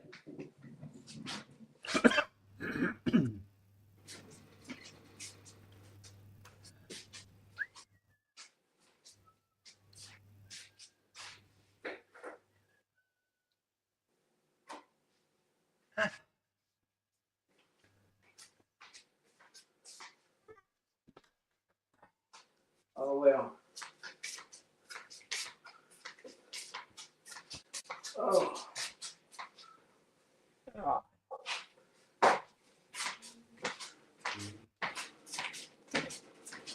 It must be. It must be in. It must be back there in the. Back there in the bedroom. I got to take a note.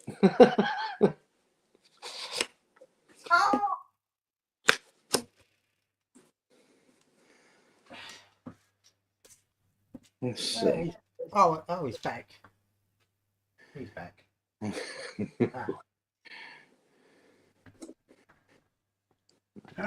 No, I was looking for my little book. I think it's in the bedroom. I had it this morning back there anyway. I thought I brought it back in here. Well, I was looking for a juggling ball. So.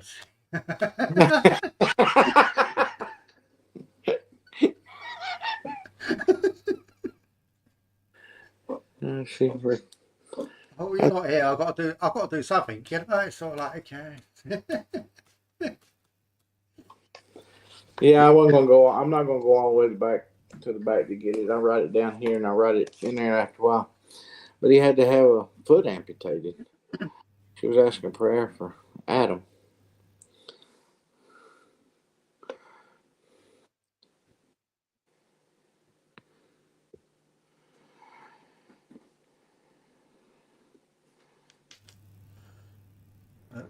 We've got suddenly got a weather forecast come up. Yeah, that's the weather. To get him an apron.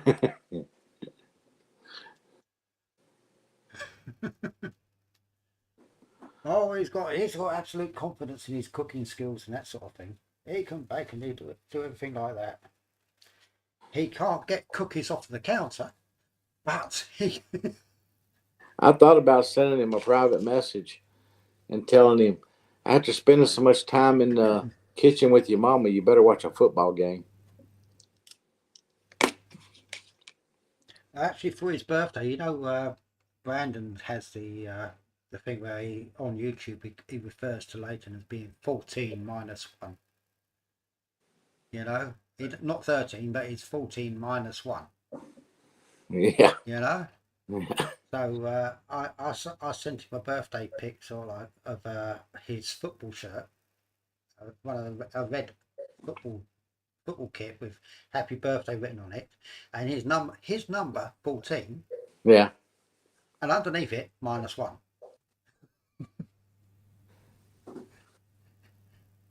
just a little play on words and that sort of thing. The fact that Brandon refers to him as he's 14 -1. Yeah. On YouTube. Apparently he liked it, so that's good. The trouble with Kaysen, you know what to do when it comes to something for him. It's always going to be chickens and chickens and chickens and chickens. Yeah. Yeah. But when it comes to Leighton, it's sort of like he's into so many different things. You're thinking, well, what exactly do you do for his birthday? Tammy's working by herself tonight, so you have a blessed night. Merry Christmas if we're gone when you get back. And we do got Adam in prayer in our prayers. We'll remember him. Old mess will mess you up big time. Well, I've had two blood tests myself. One that said I was pre-diabetic, which to me says I'm not diabetic. uh, and the last two I had, they said you might be. Hmm. I'm sort of like I'm on the borderline. Apparently, the actual cut-off point as to whether you are or not. That is where I am. So they say you might be, you might not be. Well, I'm not at all. And what's funny is one of the last times I went to a doctor, well, not one. I went to a doctor here a while back who asked me about it, and I said no, and he kind of turned his head like, "You're not," you know. No, I don't have no diabetes. Yeah, But but he acted like he was surprised that I didn't have. the doctor was telling me, you should cut down on the potatoes and cut down on pasta and cut down. And I said, well, that just leaves pizza. You've just eliminated my entire menu. Well, that ain't gonna work for me. I like a lot of pastas, but I like pastas. It's a filling food. You yeah, know. I like noodles and rice. Yeah, a lot of different flavorings to put in them and stuff.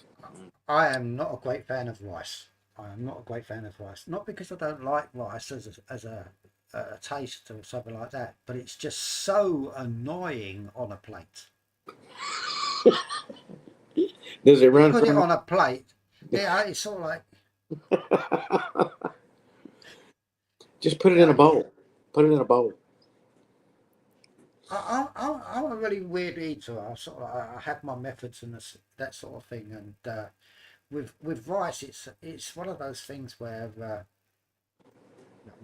you've got to use a spoon. If you don't use a spoon, you don't stand a chance because it just falls off a fork or something like that. And I eat I rice with don't. Chinese sticks. Well, I can use chopsticks, but for rice, it's sort I of like it won't. One grain at a time. I'll be there all year. well, uh, I seen this Chinese person who was eating with chopsticks, and he was eating and he was eating and he was eating, and They practically throw it in their mouth though. They practically throw it in their mouth. They get it on there and just go.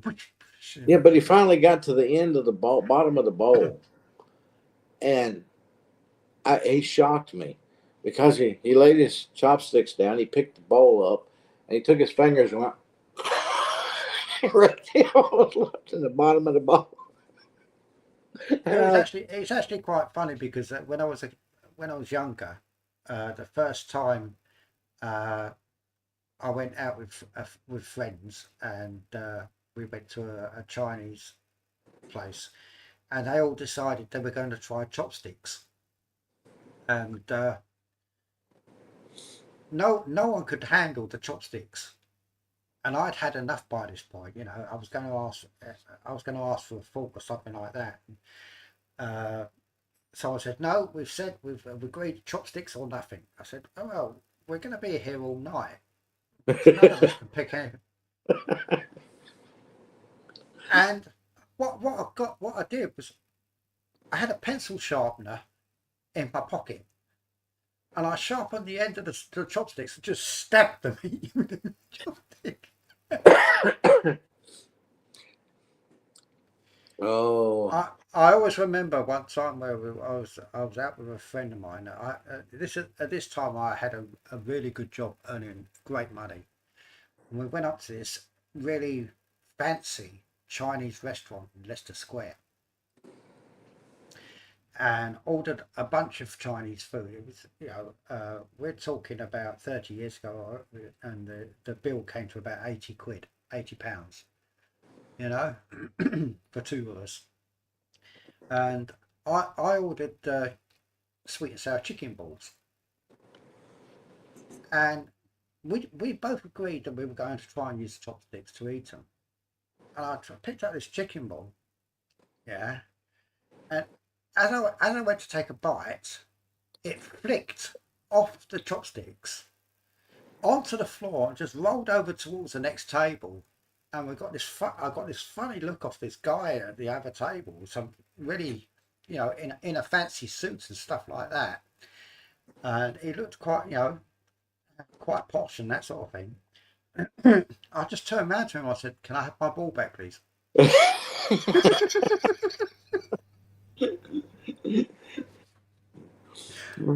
I'm trying to share. Enjoy.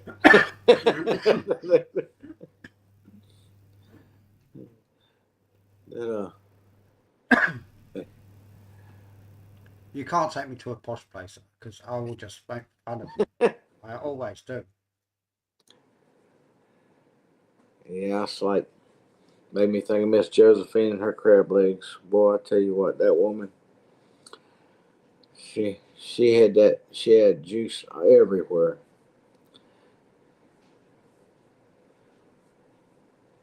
I can be serious.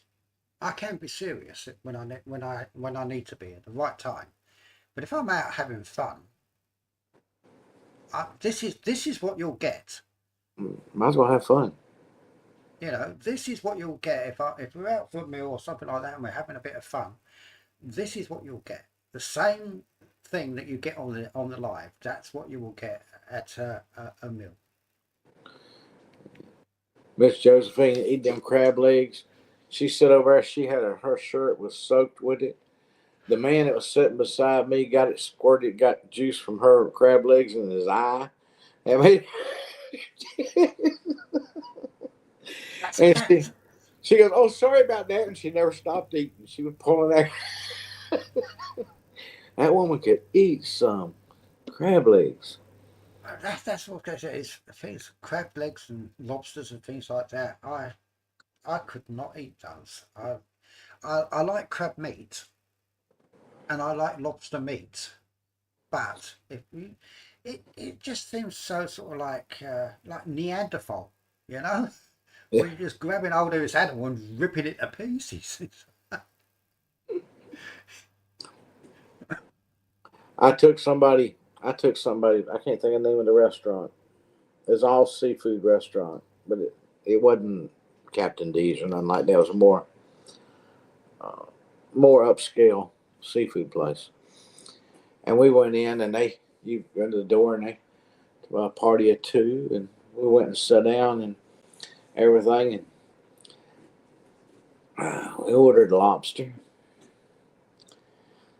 and we prayed, and we got ready to eat. And she looked at me and she goes, "You forgot one thing in that prayer." And I said, "What's that?" She goes, "That I would learn how to eat this. You're going to have to show me."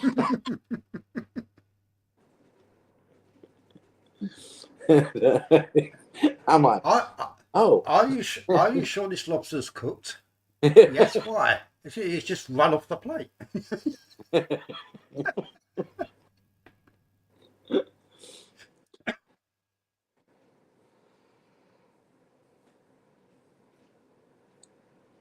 Back when I first met Kason,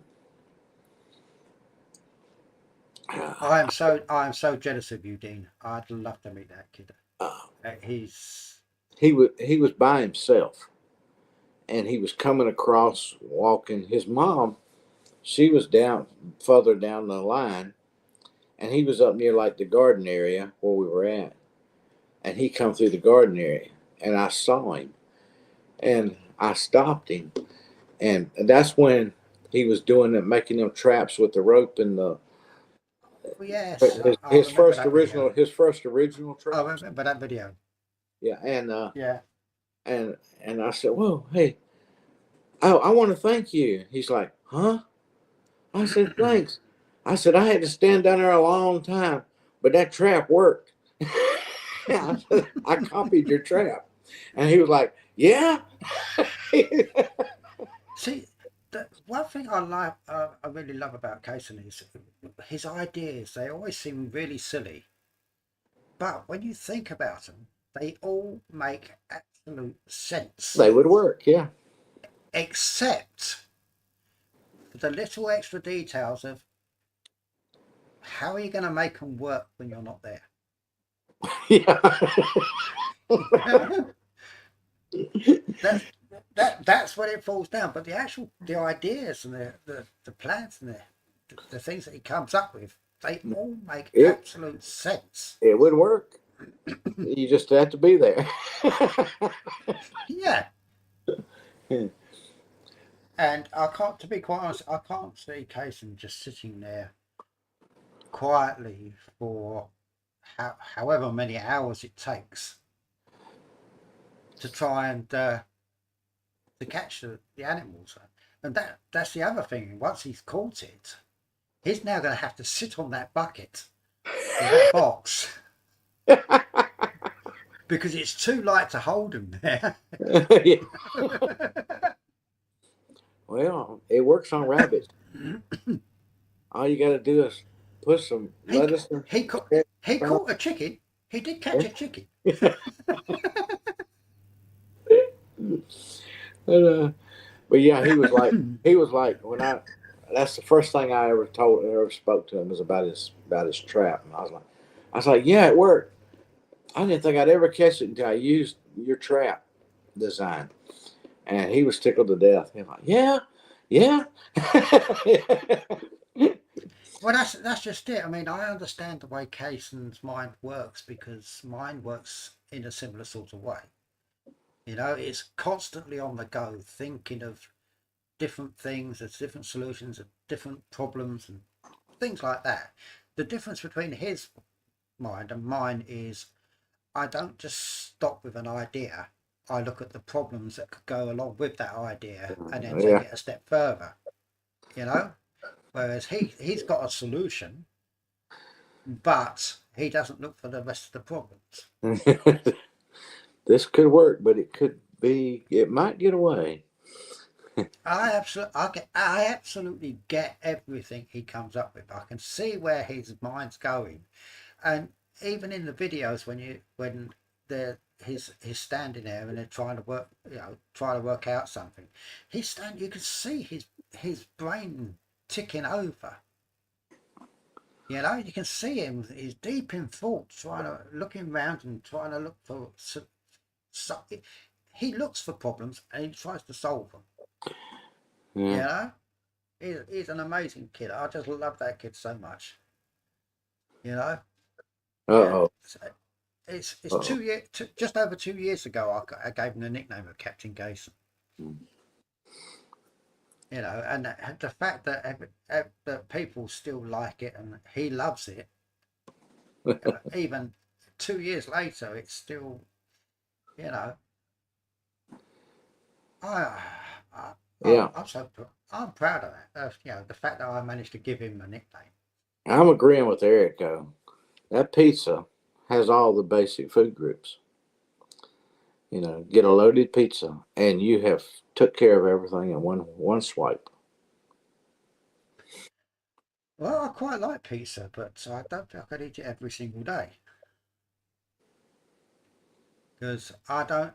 You know, I have the same stuff every time. You know, I buy the same ready meals that I've got. It does. There's times where I've gone to the store and I've stood in the aisle thinking, right, I'll have something different, and I will be there for 10, 15 minutes trying to work out what else I'm going to have, and still come out with the same thing I would have bought in the first place if I hadn't changed my mind. You know, so I just stick with the same stuff. Yeah. Well, I kind of do the dollar. I kind of do the Dollar General store the same way. I drink and eat a lot of the same things every week. Well, you find something you like and you know you can eat it and you know enjoy it, then it's always seems a bit of a gamble buying something different. You know, it's always seems a bit of a gamble to me buying something different because I don't like wasting food. And if it's something, and if I buy something different and I don't like it, you Eating know, it. it goes in the bin. I That's why I eat too much because usually when I go out to eat I don't like to waste food. I'll eat it uh, because I always feel like, man, there's people who would have ate every bite of this, not complained, and would have been glad to have it. Uh, Well, but that's just it. I've got to eat what I fancy at the time I fancy it. So when I go shopping, I will buy some sort of pasta, some sort of pie, some sort of fish. You know, I buy one or two of each different thing. So whatever I fancy that day, I will eat. Now, if I look in the fridge and there's nothing in there that I fancy, what I fancy is not in there. I have got so many takeaway shops around here. yeah. I've got so much choice. You know, I've got a fish and chips around the corner that does pie, it does chicken. I've got a kebab shop. I've got a Chinese takeaway. You know, so but the thing is, if I can't get what I fancy to eat, so if it's say a Sunday, the Chinese, the takeaway shops are all closed. You know, if I don't have in my fridge something that I know I'm going to fancy, then I won't eat. Simple as that. Because I know that if I try and have something that I don't actually fancy at the time, I'm just going to end up throwing a lot of it away. Yeah, I don't. Well, I live out in the country, but I mean, you can go up here to the Mexican restaurant and get something to go, and you can go down here to this other little restaurant down near the college here and get something to go. Uh, but most of the times when I think about it, I'll say, "Oh, that's all I got to eat." I think I'll go get me something, and in a few minutes I'll talk myself out of it and go, "No, I'll just eat that and forget it. I won't go." I can't do that. Unfortunately, if I don't fancy it at the time, I listen to what my body tells me. If my body tells me that I need a salad, then I will buy a salad. I will have a salad. You know, if it tells me I fancy fish, then I will eat fish because as far as I'm concerned, my body has decided that there's something in that food that it wants, which is why I fancy that at that time. Well, see, that's my problem. I've never talked to my body. It talks Well, to I me. don't talk to my body. Mine talks to me. mine, do- Mine does all the talking. You know, when I didn't have anything to eat the other day, it was singing Christmas carols.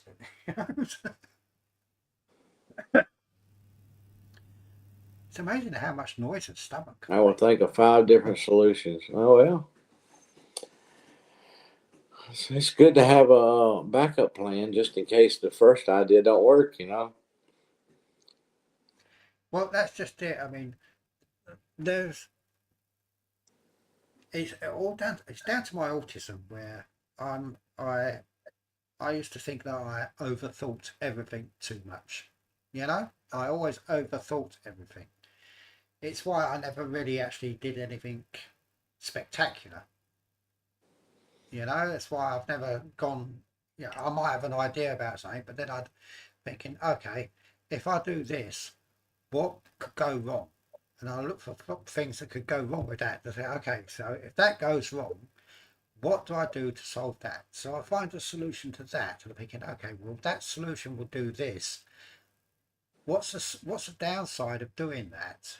And I find another problem that needs to be solved. And in the end, I just taught myself out of doing something simply because I get to a point where, okay, well, I've run out of solutions now. You know, I've gone 20 steps down the road, and I've run out of solutions. You know, so I do overthink things, but it's simply because I need to know that what I'm doing is going to work.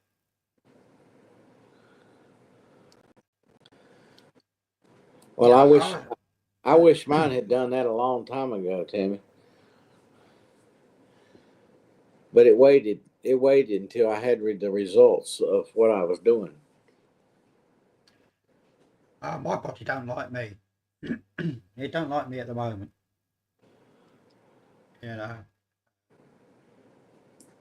I've got joints complaining now from all the. I mean, I'm never someone that sits down for very long.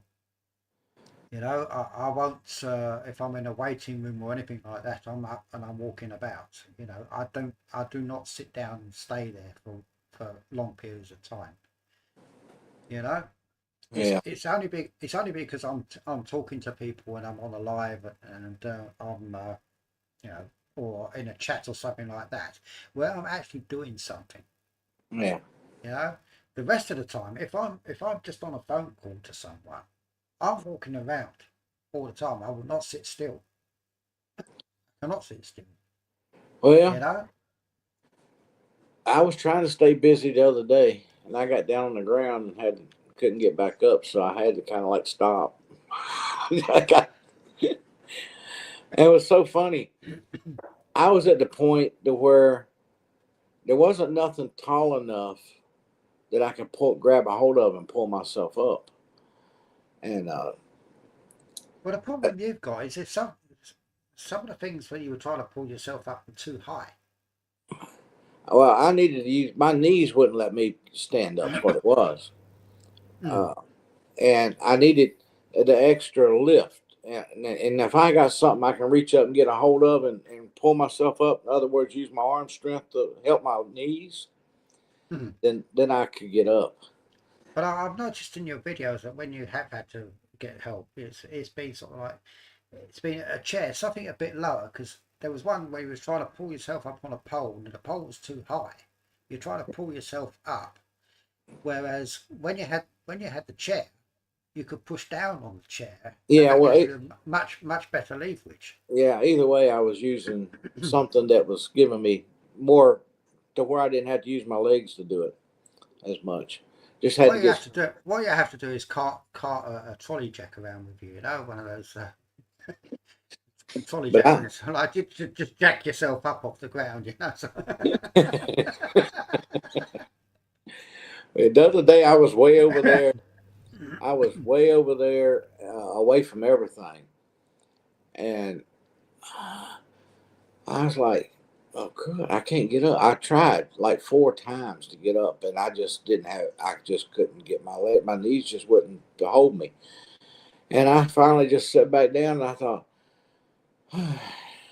"Well, I'm gonna have to crawl over there and get the phone and get some help." And about the time I was thinking that, because I hadn't decided I was going to do it yet, I was going to sit there and see if I, well, a while, see if I could get up, try again. But while I was sitting there, all of a sudden, here come this 2-year-old walking down the fence row. And I'm like,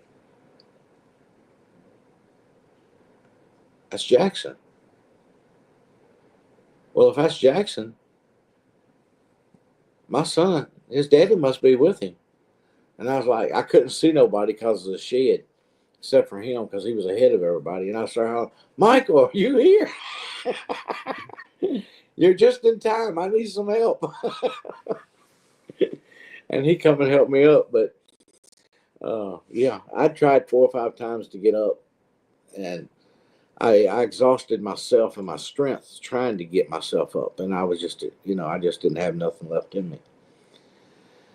So even the pole of the chair wasn't enough to get me up. I'm just looking at one of Tammy's comments there, which is saying she tries to look at the big picture. Yeah. The problem with autism is that we tend to be detail people. Yeah. And the amount of effort it takes for us to get the big picture. I the what I compare it to is if you and me were given a box, a plain box, no picture, no nothing, each. Inside that box is a jigsaw puzzle. Yeah? If you opened your box, you'd have 4 pieces that you've got to fit together. Because most of the information in each of those pieces, it's already there. For me, I open it up, I've got a 100-piece puzzle. I've got to put every little detail of that puzzle together to get the whole picture. And that is one of the problems with autism. It's getting the whole picture is not so easy. And that's why whenever I do anything, I have to double check all the minor details before I even think about starting. I had my Christmas dinner worked out 2 months ago. I knew I had it absolutely planned out. I've got an actual I've drawn a plan of how everything's going to fit in the microwave, and and when it's going in, and it's all carefully planned. Well, I could do that all day long, Neil, but then I've got to put it into action. But that's when the problem starts coming in. So tomorrow's going to be it's going to be a bit of a gamble for me because it's my first attempt with this machine. It's my first attempt at doing something different with this machine. You'll make it work. Well, being an air fryer oven, it's got its own little quirks. Yeah. I tried an air fryer. You've got to adjust it slightly. So, but what I've done was when I was trying to work out what I was going to have, I'll go around the store and I would look at all of the cooking instructions to see what temperatures I needed, what times I needed for each and every item that's going in that microwave. So that I could sit down, I could work it out exactly how I was going to do it. And I would make a point of trying to make sure that everything I was going to be putting in there at any one time was around about the same sort of temperature. I've got separate foil containers already for each item. So if something's got to go in for, say, half an hour, or something else has got to go in for just 20 minutes, that then goes in for half an hour. 10 minutes later, the other thing joins it in its own separate dish. It's all carefully worked out. And it may seem funny to you, but it's so like, that's the only way I can do it. There's no other way I can do it. Oh, yeah. Even if I had an industrial kitchen, that's the only way I could do it.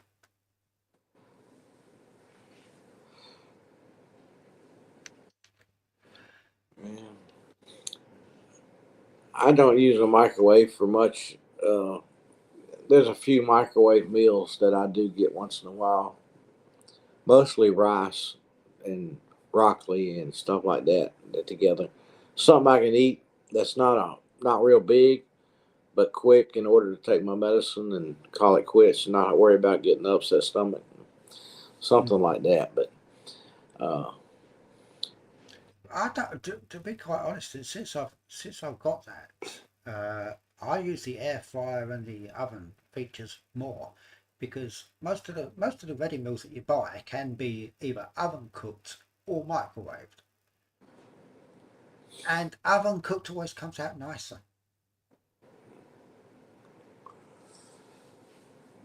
But, I'm thinking about depending on what happens on the after the 15th of January. I'm thinking about going back and ordering some more of that Factor meals because I might not be cooking anything or doing anything that I feel like doing anything. So they're good. Well, I've got an added bonus now as I'm getting a new neighbour, and Okay. he's going to he's going to have a new fridge freezer setup coming, which means his old one, which is a mini fridge freezer, it's a little tiny thing, but it's got a freezer section and a fridge section. I'm going to be having that in my flat as an extra fridge and freezer space, because one thing I discovered, I mean, when I'm trying to get ready for a Silent Night Christmas dinner, and I look at my in the freezer compartment of my fridge, it's only a little tiny box section in the fridge, Yeah. you know, and that's what caused me the problems with trying to get the turkey. Because if I'd have got the turkey a week ago, I could have easily got it a week ago and stuck it in the freezer. But now it's sort of like I had no room in the freezer. So I had to wait until such time as there wasn't any in the store anymore. Yeah. Peggy wants to know about your food touching on your plate. I'm gonna get me a drink. The food on my plate, it can touch, but it can't be mixed. It can't mix together. It's got to be. It can touch each other, but it can't mix. If that makes any sense. I saw Eric say this. He eats one at a time.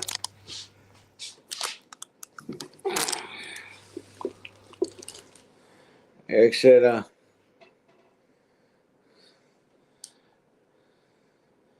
I say I don't mind the food touching, but just so long as it didn't mix. So in other words, if I had a pile of mashed potatoes and some peas, yeah, the peas can touch the potatoes, but if there was a pea on top of the potatoes, it's in the wrong place. It's in the wrong place. I'd be worried too because it had to roll uphill. No, and if I'd been eating and a pea had fallen off the fork and landed on top of on top of the mashed potatoes, I would have to move that pea. It can't be there. It's not supposed to be there. One, one step for pea on top of the potatoes. So I mean, I don't mind food touching just so long as it doesn't mix. Oh, she was so weird thinking about peas and potatoes. Well, that's another crazy bit, because one of the things I've bought for my Christmas dinner is it's called an all the trimmings vegetable roast, and you look at it, it's basically a large foil dish, which I'm going to be dividing into two for 2 days. But it's a large foil dish with all the vegetables mixed in together. And I know for a fact that when I finish cooking it, when it goes on my plate, each of those vegetables will be in its own little section on the plate. I will sort them out. You know, the Brussels sprouts will be there, and the carrots will be next to it, and the parsnips or whatever it is next to that. I don't even know what's in it. I just know that there's lots of different vegetables. That I went to the truck stop one time, and when I ordered my food, the lady brought everything in a different little bowl. I mean, well, I don't remember what I ordered, but like my hamburger steak or whatever it was on the plate, and my mashed potatoes was in a little bowl. My beans were in a little bowl. Everything was in a little bowl, and she set them all around it, and I was like, I had this whole plate with nothing but this hamburger steak in it with all this open room, I and I can was like, understand that. why didn't you put it on the plate? That drives me mad. But it drives me mad when they do that. So it makes no sense. It And makes absolutely no sense. so she says, that's the way they serve it around here. I'm like, okay. So I'm taking little bowls and putting it into the plate, you stack them up and take it. Well, I've got my favourite cafe down in Lewisham town centre, and they know me in there, and they know when I order my food and that sort of thing.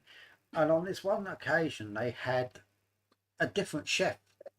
Their usual chef was off for a week, and when I went in there, they had this different chef, and I ordered the same food as I normally have, and it arrived, and the chef was watching me because he was trying to work out what I was doing. I was rearranging the food on a plate because it was all in the wrong place.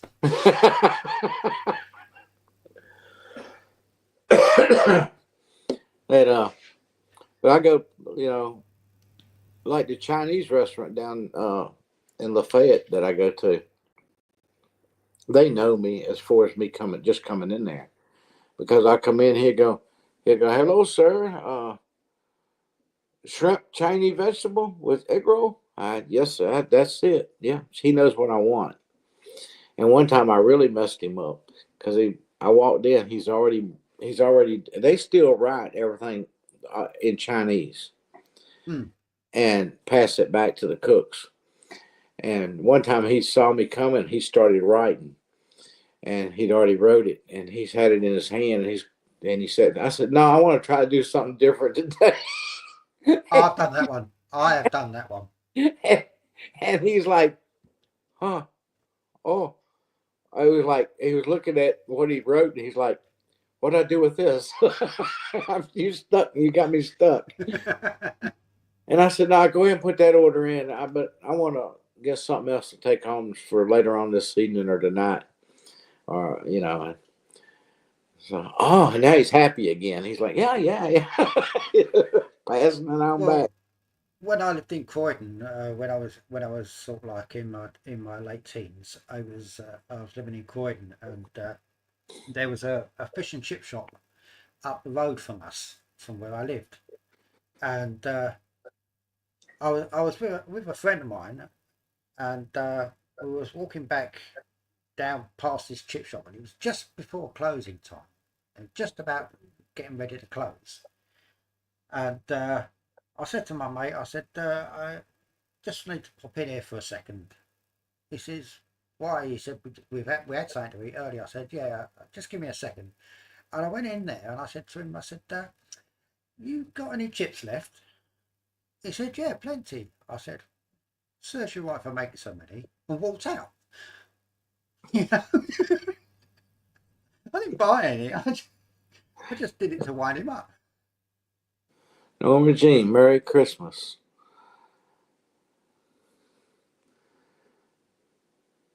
Yeah, Glad happy you got Christmas, mine. Norma.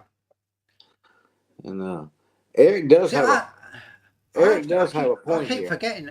I keep forgetting you got with the chat on the side here. It's sort of like, it's only when it's only when you drag the comments up on the screen that I'm reading them. Eric's got a point here. If you put the peas in the mashed potatoes, they are easier to eat because they don't roll away, Yeah, well, that's just it. When I'm eating them, I will get some mashed potato on the fork, and then I'll push some peas into it and eat them. But while they're on the plate, it's one of the reasons why I don't like eating rice, because rice is just so random. Could you imagine trying to organise all of those bits of rice on a plate? Got to turn them all this direction. No, it's all right. You know, might get a couple of grains of rice in amongst something else, and I've got to get them out of there. I don't like them there. They're not supposed to be there. You know, it's one of the reasons why I don't like eating rice. It's just too random. You can't control it.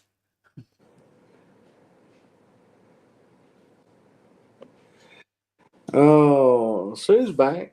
She's got the veggies all chopped up. You wrapping them up My, in. They did all taste my good. all Did they my veggies taste are good with chopped up. napkin? Did they taste good with napkin? I never tried them that way. Sue's got. All my veggies are chopped up. I don't know who done them. It weren't me. Mine are all just ready to go. Well, I've got one of them slicer dicer things that I've got a couple of them. I've got one you do by hand, and I've got one that's a machine. But that's a stretch can. uh, but I mean, here by myself, I don't even pull them out. I just, I don't care how they look. They don't have to be perfectly square. Yeah. This is what I've got. Oh yeah, You know, yeah. and as you can see, there's a lot of vegetables in there. And I will, when it comes to dishing up, I will sort those out Yeah. on the plate. Every single one of them. You know, it's a real mishmash. You know, it's an absolute mixture. And I will get those organised on the plate when it comes to dishing up. Hopefully by the time I've done that, it's still hot.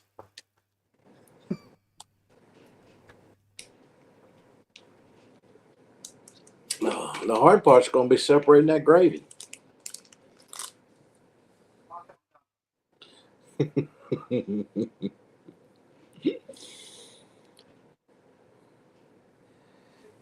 It's one of those things that once again when it's just you and you're on your own, it's just not worth doing. You know, because you only need a little tiny bit of gravy. It's sort of like it's just not worth doing. Yeah. Well, I think it's 2 more minutes to midnight.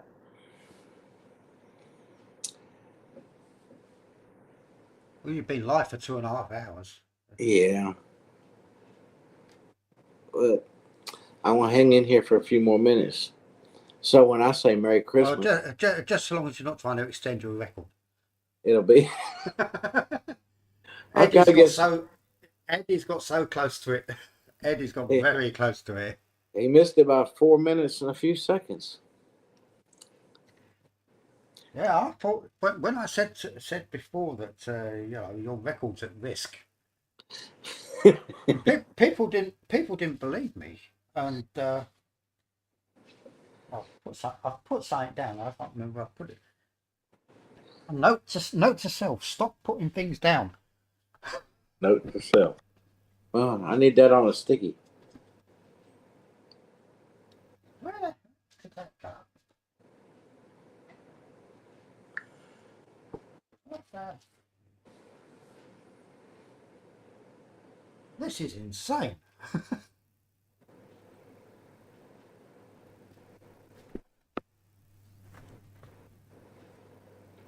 I have been sitting right here. I haven't been anywhere. Well, it's got to be there somewhere then. It's vanished. It's vanished.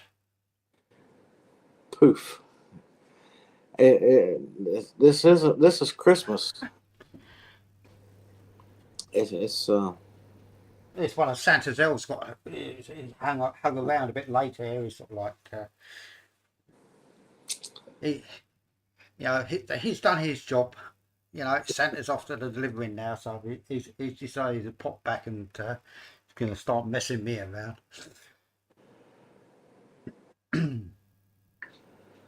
Well, I'll tell you what. I'll tell you now. It's going to be not just an elf on a shelf. I'm going to glue him on there. He's not going nowhere. He ain't going to mess me around.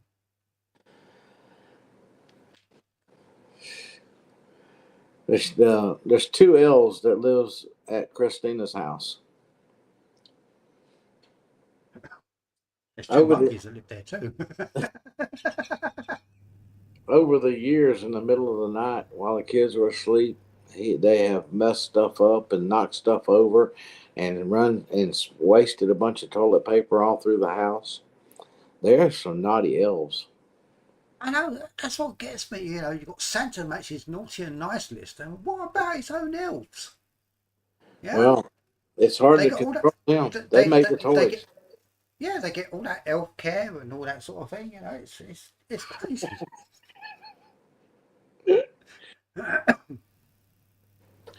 Yeah, he treats them all really well and that sort of thing. Tells everyone else they've got to be nice or they're not getting nothing. And then his elves go around houses and start doing all this crazy stuff. You know, uh, I was thinking about this earlier. Uh, the night before Christmas story, and Peggy, I lost my marbles, Peggy. I was trying to remember it, and I think I got it messed up because I don't think I got it all right. You know, it's like it was the night before Christmas. Went all through the house. Not a creature was staring, not even a mouse. And then uh, I think it had something to do with the stockings were hung by the chimney with care. I think, Yeah, something like that. yeah, but but But couldn't remember it all. I couldn't remember it all. I know there's something about they threw up the sash. And I used to know that poem as well. But I mean, the Eddies got their own version. You know, it's the night yeah. before Christmas and all through the house. Nothing. Not a creature was stirring. Not even a goat. All right, chicken. Or a chicken. But I just couldn't remember, and I used to recite that word for word, the whole entire thing. I used to tell it to the kids. I used to be able to do that, and uh, it just goes to show if you don't do something often enough, you completely forget it. It's true what they say. I mean, it's like with Freaky and his train stuff. He knows so much about the trains. I used to be like that. I used to know them inside every tiny little detail, and I have forgotten more than he knows. You Yeah, know, and he knows a heck of a lot about more about them now than I used to. When I hear him talk about some of the details and things like that, it's like, okay, I used to know that. And then I try and think about some other details about it. I'm thinking, what was it? I can't remember anymore because I've been away from that sort of thing for such a long time. yeah. Well, I was back there. I was back there working on the wire at the Guinea Palace, and I was saying it out loud so I could try to remember it, trying to get it all memorized back to my memory. And if anybody walked around there and heard me talking, they'd be worried about who I'm talking to. But it was because I was telling the story. But I do that all the time anyway. I tell you, I'm one of these sort of people. I mean, I changed I changed the lock on the front door a few weeks back. The main front door downstairs. Now I don't know how I did it. It's sort of like I had a bag with some tools in. I didn't take all my tools down. I didn't need to. So I just put some tools in a bag and I took them down. And I was changing this lock and I put the screwdriver in my pocket. So while I was adjusting how the lock was sitting. And then once I got it right, I went to get it out of my pocket. It wasn't in my pocket. I swear I put that in my pocket. How did it get back in the tool bag?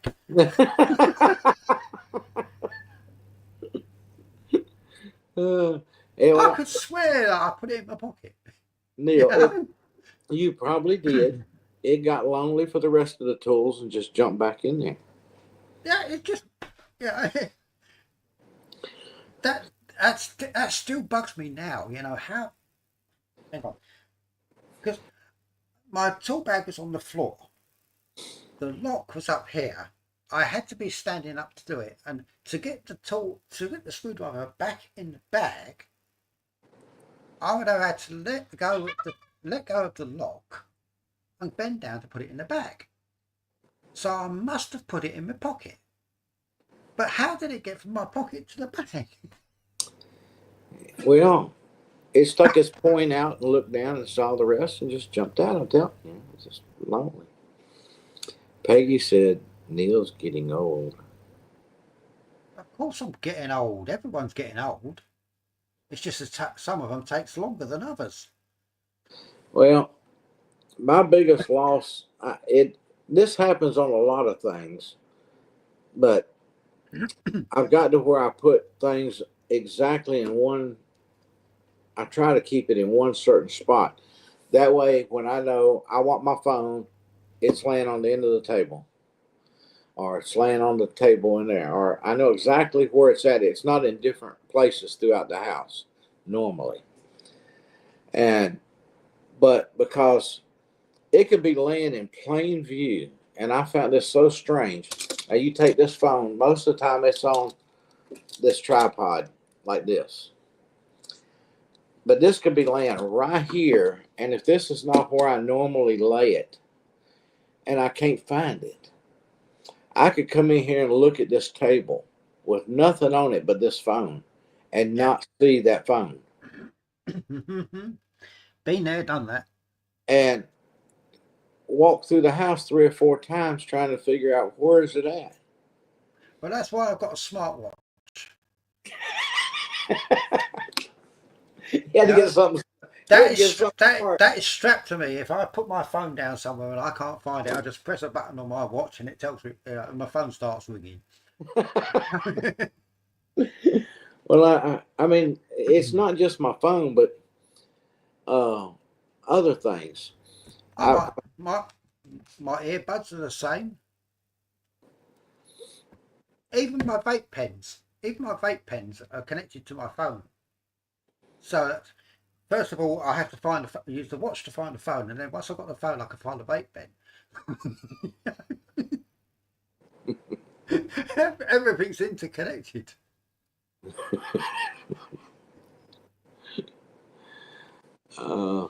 Well, nothing about me is getting any older than 35. It's just getting tired.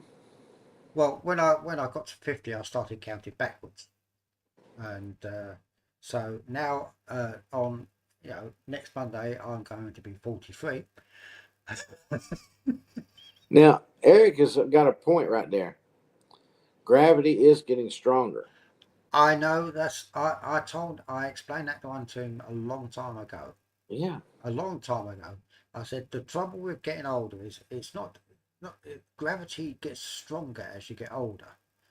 And that is why when you fall over, the ground arrives a lot quicker than it used to. You know? It's also why everything starts to sag, because you were born with a certain amount of gravity, and then as you got older, it's having more of an effect. That's why things start sagging, and Well, what about it's harder to get up when you fall down. It's what about the shrinking part? well, yes, you also get shorter. I've lost a half an inch. I used to be without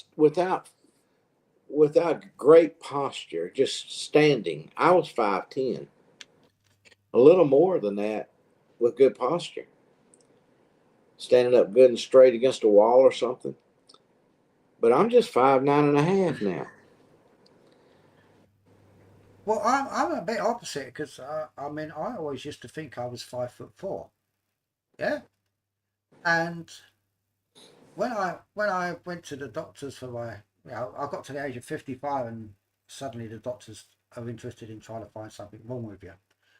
Uh, I went there for the a standard checkup and that sort of thing, and they said I was 5'5". So I've gained an inch somewhere over the years. There's half of my inch right there. It's done moved to the UK, left me here. No, I don't know. I don't know how I suddenly managed to become 5'5". You know, someone turned around to me and said that they asked how heavy I was and that they weighed our weight, they said, "Oh, you're actually a bit too heavy for your height."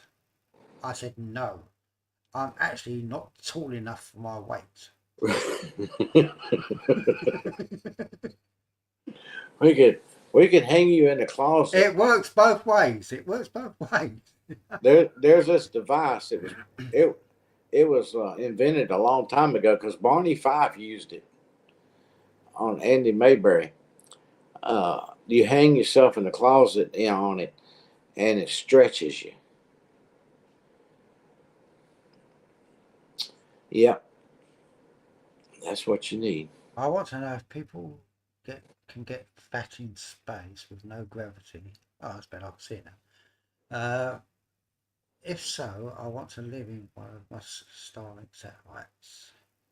Well, here's the thing. I actually know a little bit about this sort of stuff, and people actually get taller when they're in space. They actually gain height in space. I don't know about if they eat more, then yes, they're going to get fat. It's like anything. Doesn't matter what you do, you're going to get fat if you eat too much. But but in zero gravity, or it's not it's in permanent free fall.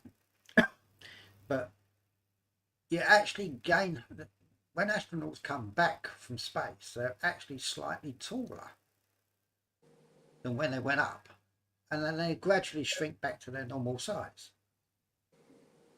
It's a really weird fact, but it's something I'm thinking. Well, okay, I'm only 5'5", so if I want to get taller, I'm going to have to go into space. You keep shrinking, you become a midget, and then somebody says, "Have you been a midget your whole life?" No, just the past few years.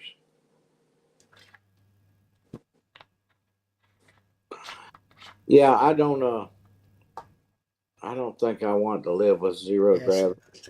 yeah, I'm a mine of useless information. Do you reckon?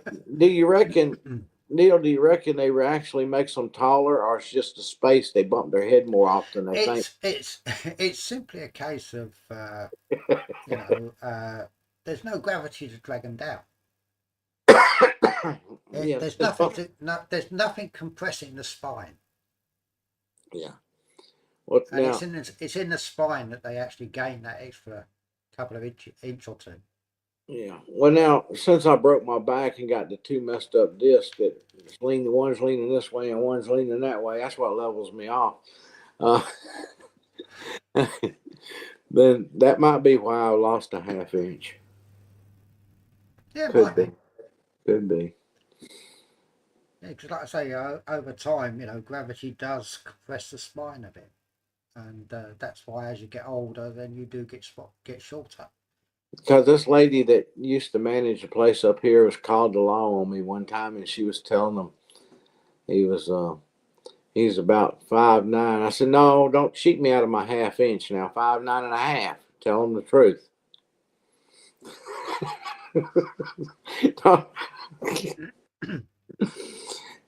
That's weird when you're standing there and somebody's calling the police on you, and you're standing there answering the questions for him. He's wearing this and wearing that. And he's got a cane. He's an older gentleman. I said, I'll be 35 my whole life, so don't be telling them that I'm an older gentleman. Uh, oh, my eyes are blue in case they want to know. I'm answering all the questions, and she's repeating it to them, and I could hear the dispatcher. We heard him. We heard him. We heard him. She thought she owned the gas station that she was employed at, and that she could tell people what to do that she didn't have no right doing. And I told her, I said, okay, she really did call the law on me. Okay, I'm gonna pull right out here and wait for them. So they got there and they said, yeah, that's all you did. That's all I did. Went in to get my stuff and set it on the table to pay for it. Nobody hollered at nobody. I said, no, she didn't even holler at me. So needless to say, I left. They left shaking their head. She said I was banned from coming on the property anymore. And it was all because I had a camera on my shirt. And it wasn't even turned on at the time, but she didn't know that. And I did turn it on when she started telling me I was breaking the HIPAA policy. And I said, okay, we got to record this. The HIPAA policy in the gas station? But anyway, the next morning. Doesn't that only apply to hippos? No, it's not even nothing to do with medical records or anything. And but the it was a holiday weekend, but I went ahead and wrote my letter and sent it on to the company email. And a couple of days later, I think one day I didn't go over there, and the next day the local supervisor of all the area stores, he calls me. And he goes, Mr. Herndon, I'm really sorry. She thinks she owns the place, but you're welcome in our store anytime. I said, would you send that to me in an email? Would you send that to me, telling me that? And I've still got it on my phone to this very day, even though the company is sold out and some other companies in there. I said, would you send that to me in email? And he did. And I turned around and went right straight on back over there. Well, every time I went in and she was there, I made a point to make sure she waited on me. And she didn't like it one bit. But she ended up, she made a few other mistakes. Like she told a deputy one time to trespass me. This was after that. And and I was talking to the deputy in the store before I left out. And I went out, and she sent him out to tell somebody else to leave that had just pulled up in their car, told them to leave. And I thought, what was that all about? And he come over there and he goes, yeah, she told me to trespass you too. But I said, didn't he buy something? And she said, yeah. He said, well, I told her I can't do that then.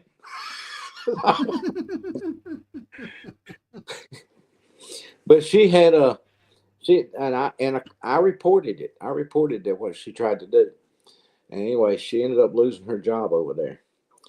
And since then the place is sold out to another company and all that kind of stuff. And well, they don't have a problem at all and never have. And she's the only person I've ever run across. So now you've got to try and find someone else to annoy. Yeah. But I Where's did. the fun in that?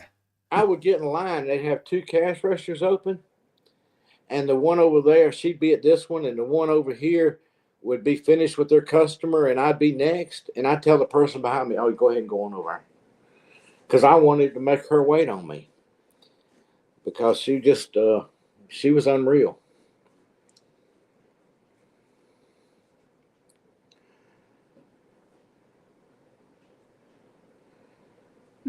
It does count. That's exactly what I told her to tell that dispatcher. Don't cheat me out of my half inch. I done lost one. Don't cheat me out of another half. Yeah. I mean, if it counts, if you're building a house, that half inch counts. So Yeah. if it counts when it's building a house, it counts when you're building a person. Yeah. Well, her name wasn't Karen, but it should have been. Uh, I never done nothing this one. I walked in the door the way it all got started. I walked in the door, and she approached me within 5 steps of me walking through the door, and walked right up in front of me like she was stopping me. And she goes, "You can't have that in here no more. You can't have it on you anymore. You can't be videoing everything." Well, I had never videoed anything and put it online or anything about that store or nothing. And I'm like, "Okay, well, you can't have it in here." I said, "Okay. And if you don't take it off your shirt, I'm going to call the law." I said, "Okay." And of course, when she says, "You're breaking the HIPAA law." And I'm like, "I've got to record." And I hit the record button, and I started recording. And I've still got all the recordings still today. And that's been several years ago now.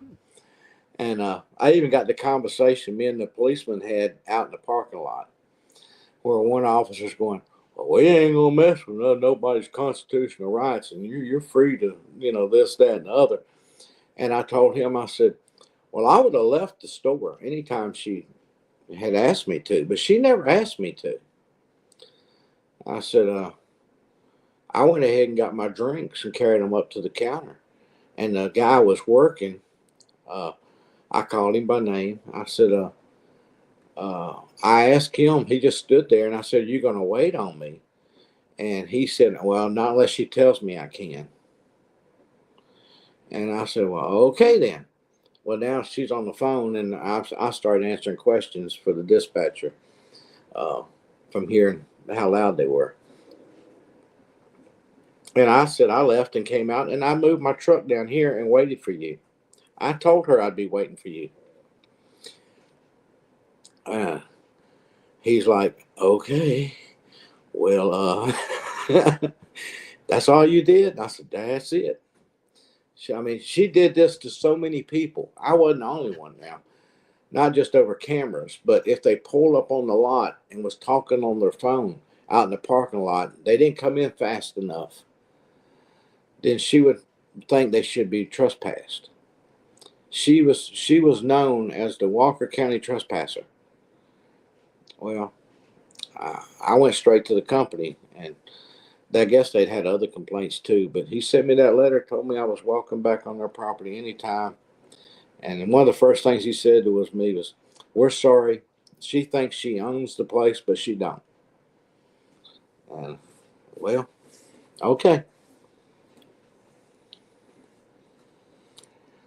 But I like the ones. It's people that phone you up. It's an official phone call. It's a genuine phone call, and they phone you up.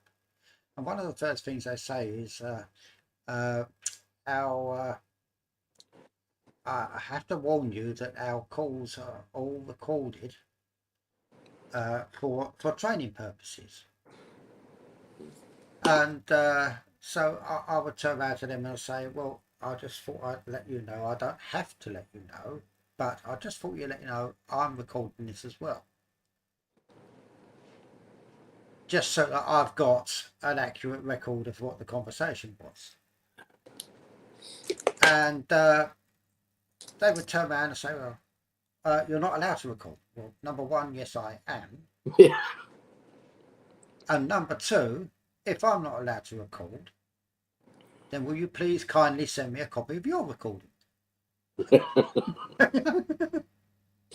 Most of the time, when you tell them that around here, they'll say, "Oh, we're recording. This conversation is recorded." I go, "Well, I don't consent to being recorded."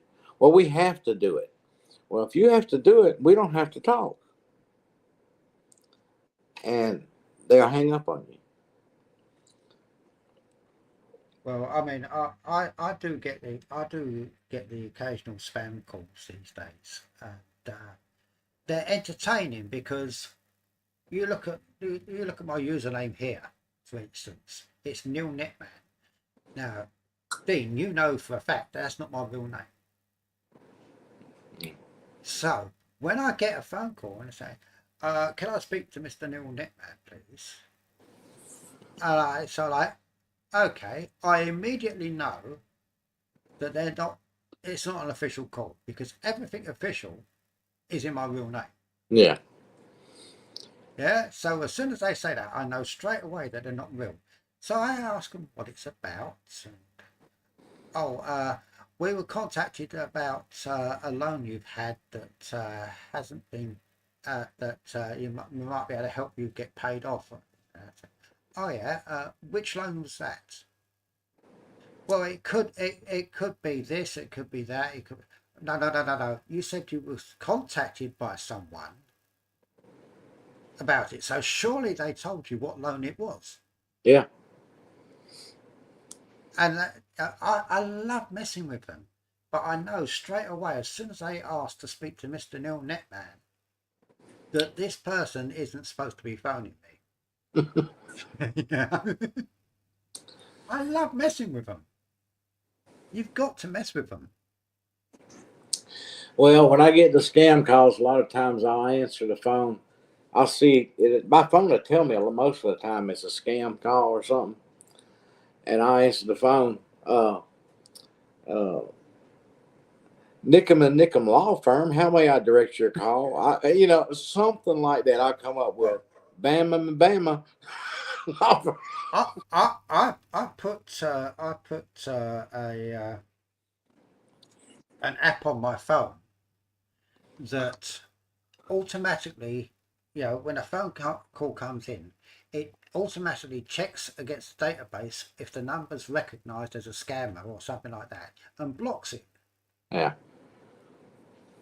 And I had to get a phone call from the Department of Work and Pensions. And they were going to phone me at a certain time on a certain day, and I needed to answer the call. And I'm sitting there and I'm waiting. There's nothing happening.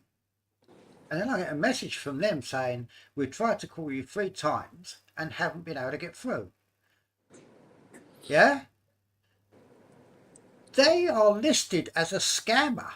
This is a government department. It's on the list as a scammer. So I had to take the app off the phone so that I could actually get a phone call with them.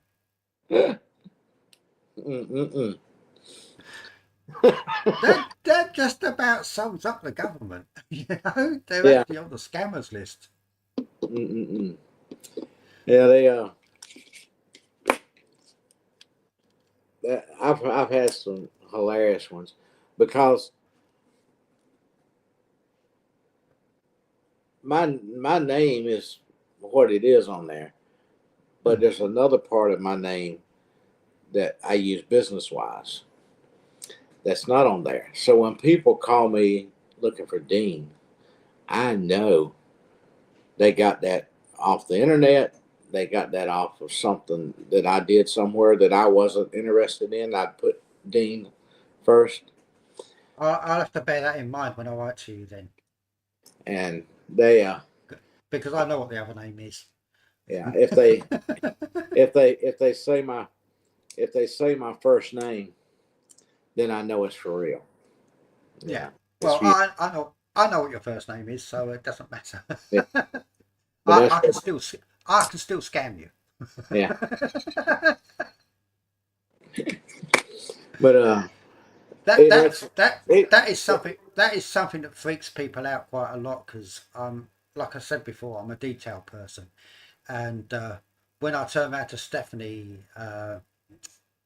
in one of the lives a while back, and I turned around and told her that she had been the student of the year in 2009. oh, Neil, she was She was shocked. she was how did you know that? I wasn't even an Eddie back then.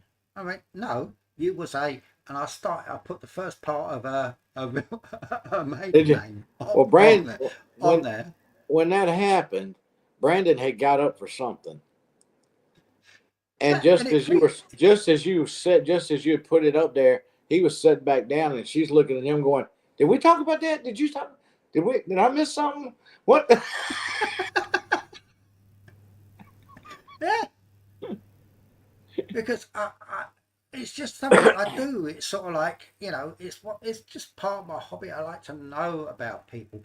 It's not for any malicious reasons or anything like that. I would never use it maliciously. It's just that I like to know this sort of stuff. You know? Yeah, but yeah, Peggy. Even if they do it the correct way to where I think it's for real, I still take them with a grain of salt. I check them. I make sure they know. Now, what gets me is when somebody calls and well, before we go any further, I need to verify who you are. What's the last four digits of your social security number? Well, why are you asking me if you already know? You know, I'll tell you what. You tell me the first part of my number, and I'll tell you what the last of it is. If you've got the first part, you've got it all. Mm-hmm. And they're like, "Oh, that's not the way it works. It does around here." You know? Yeah. I'm not giving you the last four. Ask me another question. You know, well, what is your address? Well, okay, you tell me the numbers or either the street, and I'll tell you the opposite, the other part of it. Mm. Because if they don't know nothing, they're trying to find out information. Exactly.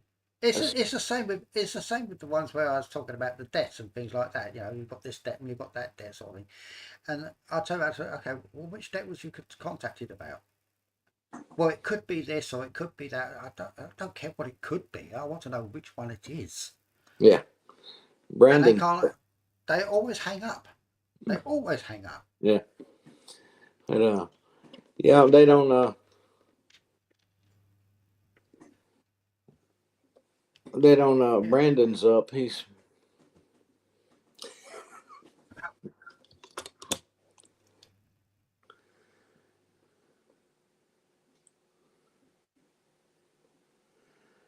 Oh, Brandon. Okay. Uh, yeah. Yeah. If it's as Brandon was talking about the getting those phone calls from through the dispatch office, Mm, and I'm thinking, well, okay, what I would do is I would give a list of known numbers to the dispatchers. If this number isn't one of the ones that calls, yeah, point out to them that if it's not genuine, they will be done for wasting police time. yeah. Well, that's actually. Uh, if you're calling the dispatcher, whether it's the 911 or emergency number or not, it's supposed to be a legit reason, not just trying to Yeah, yeah, communicate with somebody. yeah. And besides, I mean, if I need to contact Brandon, I've got his number. I don't need to go to Yeah, anything like that. but that's I mean, pretty. if I did get to go over there, he talks about people trying to find out where he lives. I don't need to find out. I know where he lives. Yeah, I know where you. Uh, but I am so good. It's one of my hobbies is to find out as much about someone as I can. did I you know? mean, if you, if you wanted to know, I could tell you how much his property's worth. You know, it just doesn't. It The doesn't aerial matter to you. view, the aerial view don't even show his house built yet. If you look at Google Maps, it does. Oh, does it now? Last The one I house looked, is there now. when it was being built, When when it was, it had first picture I had was of a mound, just the old mound, just the still ground, there. dirt, yeah. You know, they had I think the camper was in there, but that was about it. That was the first one. But then the pad showed up later on, so there was another a pad had shown up, Okay, I hadn't looked for one. and then a little while later, uh, I checked. It was about that the pad showed up. I think it was around about April or something like that. And then a little while later, they was watching. I was watching one of the videos, and they were talking about a plane that was going over. Yeah, Well, I think that was a Google plane probably. because when I checked about a week or so later, the house was there. Okay, because apparently I hadn't looked since the house was there. Yeah, if you look at Google Maps now, Google Maps or Google Earth now, the house is there. Yeah. Even Uh, got the roof on. On the the creek that actually runs back, that runs down through the other people's property that you see them drive over on and stuff. Mhm. I've tracked that and see where that went to and all that one time. So Yeah, I track everything. You know, it's quite funny when Leighton was having one of his football games. You know, and I turned around and I said, "Yeah, I watched that live. I watched it live on their YouTube channel. I just love when it's an autistic thing where when you when you take an interest in something, you really take an interest in it. yeah. And when I take an interest in that family, I just love knowing so much. I love knowing everything about them. It's not Yeah. big, not for it sometimes comes across as creepy, like, "Oh, hang on, this guy knows too much." You know, I mean, Brandon would probably have a fit if he knew how much I knew about him. But you can have all your wonderful apps blocking your personal information, but that's no good. I've got, Merry Christmas to you you know, too. it's one thing I said on one of their lives and one of their chats, and that was that you know, I'm good at keeping secrets. Yeah. Could come in handy later for blackmail. If I ever needed to blackmail them, it could come in handy. Well, it's like I was on I took some snapshots of somebody while they were yawning. Well, So now you've got their dental records. yeah, they actually got gold in their teeth. I gotta tell you, go to that funeral just for the gold teeth. Oh, Uh, Cisco lady, yeah, happy Christmas to you. yeah. Uh, the but I sent it to Stephanie, and I sent it to LG because well they all know each other. But I wouldn't put it out there unless they knew I was doing it or didn't care. And but I'd have fun with it, but I'm not going to. Well, I But say, I mean, you know, I've got a whole file on Brandon, but it's sort of like it's just a bit of fun for me yeah, finding this stuff out, finding the news article that was, you know, the article of Stephanie being given, you know, being awarded Student of the Year in 2009. I found that news article. that's You know, well, that wasn't too long ago. well, it wasn't that long ago, but Hmm. you know, thankfully it wasn't that long ago because you know it was on the internet. Yeah, You know, so but it's sort of like I just love finding stuff out. I you know, I'm good at research and things like that.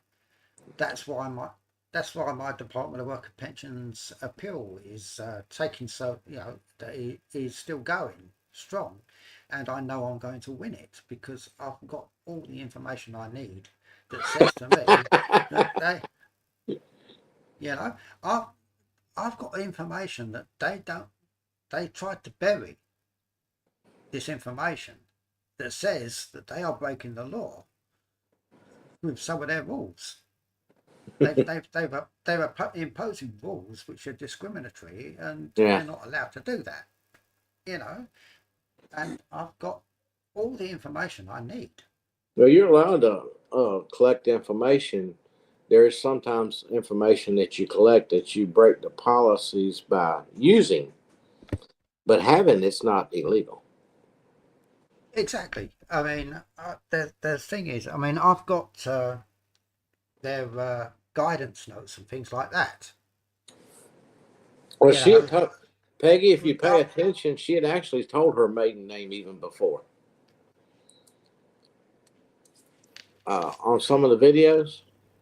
well, she gave a hint about her maiden name in the past, but it was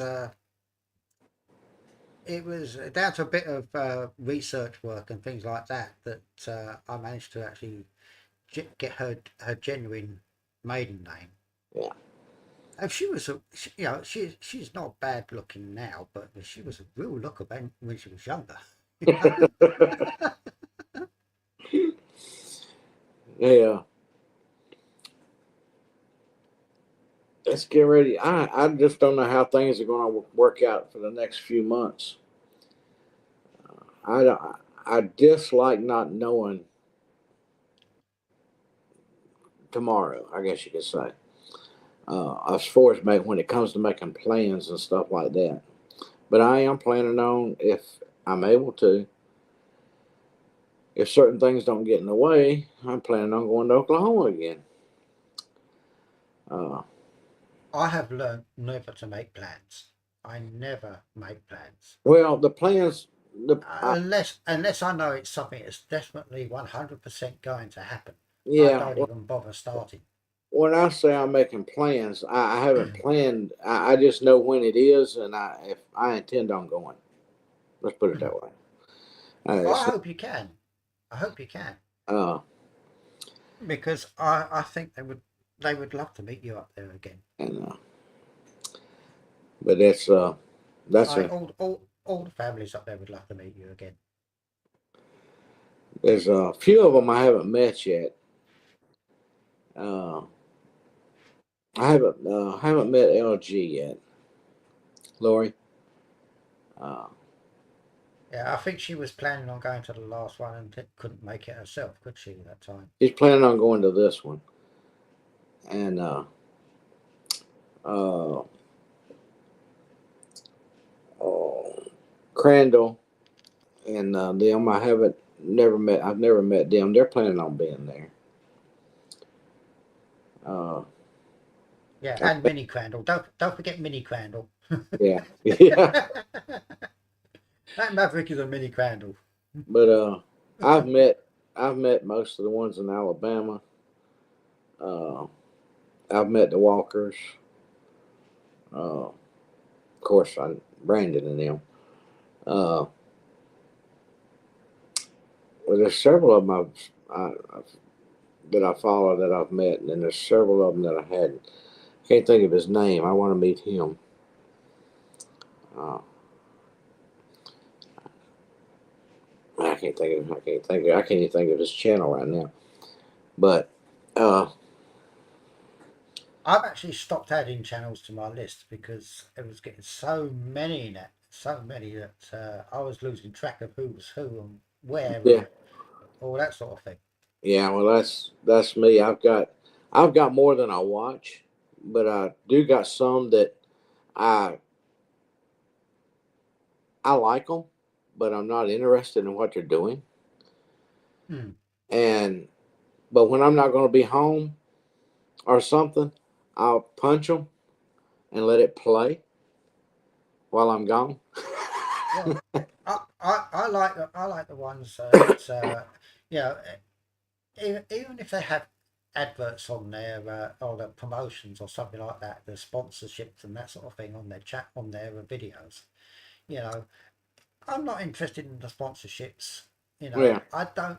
You know, I don't need somebody any of this stuff that they're advertising, that they're talking about, and that sort of thing. yeah, Uh, you know, I might take a little bit of interest because it might be something that's technical. It's not something I'm going to want, not something I'm going to need, but it sounds interesting. yeah. Then I might watch it. But the rest of the time, I'll just let it play through that. I don't skip forward through it. Right. Yeah. Well, I've got, like I said, there's some I couldn't tell you what they did for the past 6 months, but I can tell you I have given them the playtime because that's what's more important than anything is that playtime to any channel. I wish them the best and best of luck. It's just that, and I think they're super people and they're nice people. I'm just not interested in what they do, I guess you could say. And I, Well, there's but also very I few. want to support them. You know what I'm saying? Oh yeah, yeah, yeah. I mean, So I love to support them, but yeah, it's there's certain ones where I don't. You know, I might pop into a live chat or something like this to see what's going on or something like that. And if they've got a good sense of humour or something like that, then I might join in.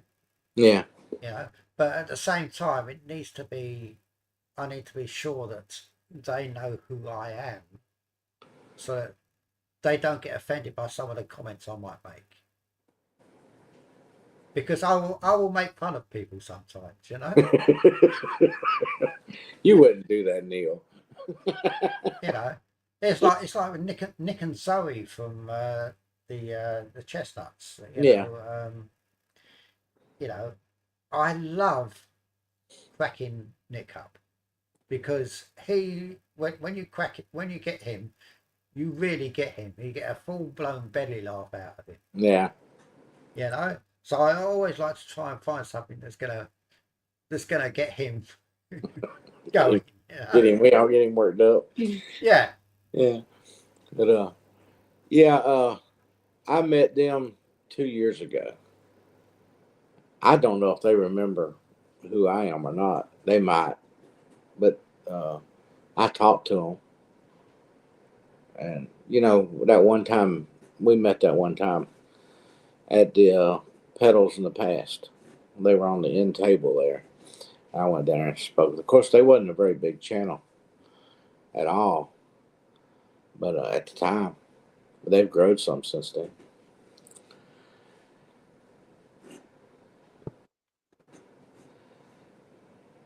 A fun channel, but you know, I will play their videos, but I tend not to watch their videos very much because they, unless something really dramatic happens, they're just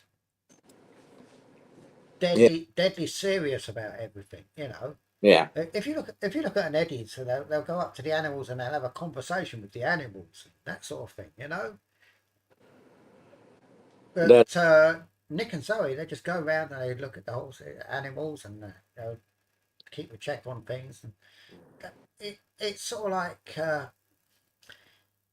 it's like it's like the Eddies, the animals are part of the family, whereas with Nick and Zoe, they're just the animals on the farm. yeah, You know, it doesn't have the same sort of appeal to me. You know, right. I like to see people look as though they're actually enjoying what they're doing. You know, and although they have a great laugh about stuff after in the lives, Yeah, when it comes to the videos, they don't. They it's like they're just going through routine. yeah. They A don't lot. seem they don't look as though they enjoy it as much.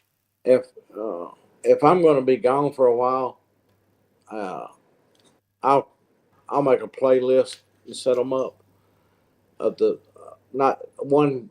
one different person or another, and then I have 5 more of the next person of ones that I do not watch, but I want to support. And the ones that I do watch, I'm supporting by watching when I do watch. So I'm with like uh, and Crandall, Well, Crandall and them. They're doing that. They're over 200 days of everyday filming now of I know. person, and I haven't missed a one of them. I've heard that. I've heard he's got a psychological assessment coming up soon. So, But I've seen every one of theirs. I'll tell you I, one. I'll tell you one thing I enjoy about it. What's Marcy drives me mad. She does. I mean, she's sort of like, So Crandall can't get a project finished before she suddenly comes up with something else that takes him away from it. She suddenly she comes up with different projects while he's trying to do one thing, and she, she she she suddenly says, "Oh, we need to sort this out. We need to sort that out." So Yeah. he then goes off and sorts those bits out, and then she complains because he's taking so long over these other projects. So Yeah. He fixed his blower motor the other day in his truck yesterday, I think it was. mm, And I like to interact as far as even answering, saying something about the video before mm, they were even say anything. Like mm. he got 2 different blowers and his GMC on his new truck. I typed in there that That he that truck has been a nightmare for him. That yeah, has been an absolute nightmare. he said he went and bought both blowers, the one that you have to mount on with screws and the one that snaps in. Mm. And one was more expensive than the other. He didn't tell which one was more expensive than the other. But I told him, I put it in the conversation thing there. I said, your truck model probably is a snap-in one, and it's probably the most expensive one. Well, it was a snap-in one, like I thought, but it wasn't the most expensive one. So he got to take the most expensive one back. So I was half right anyway. Oh, that was good then. That was good. But you would expect the snap-in ones to be more expensive because they're more precisely engineered. Yeah, but yeah, he got lucky. He took the one that cost $140 back. So Well, by the time he finishes, he's going to have a whole new truck. It's just one thing after another with that thing. yeah. Now, Tammy talked about. I don't watch any of them if they got to use foul language. Then I don't want to hear it. So they don't get nothing from me.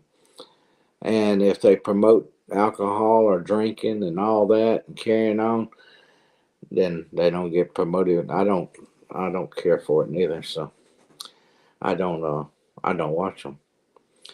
Mm. But the best thing anybody could do for any channel is to play their channel.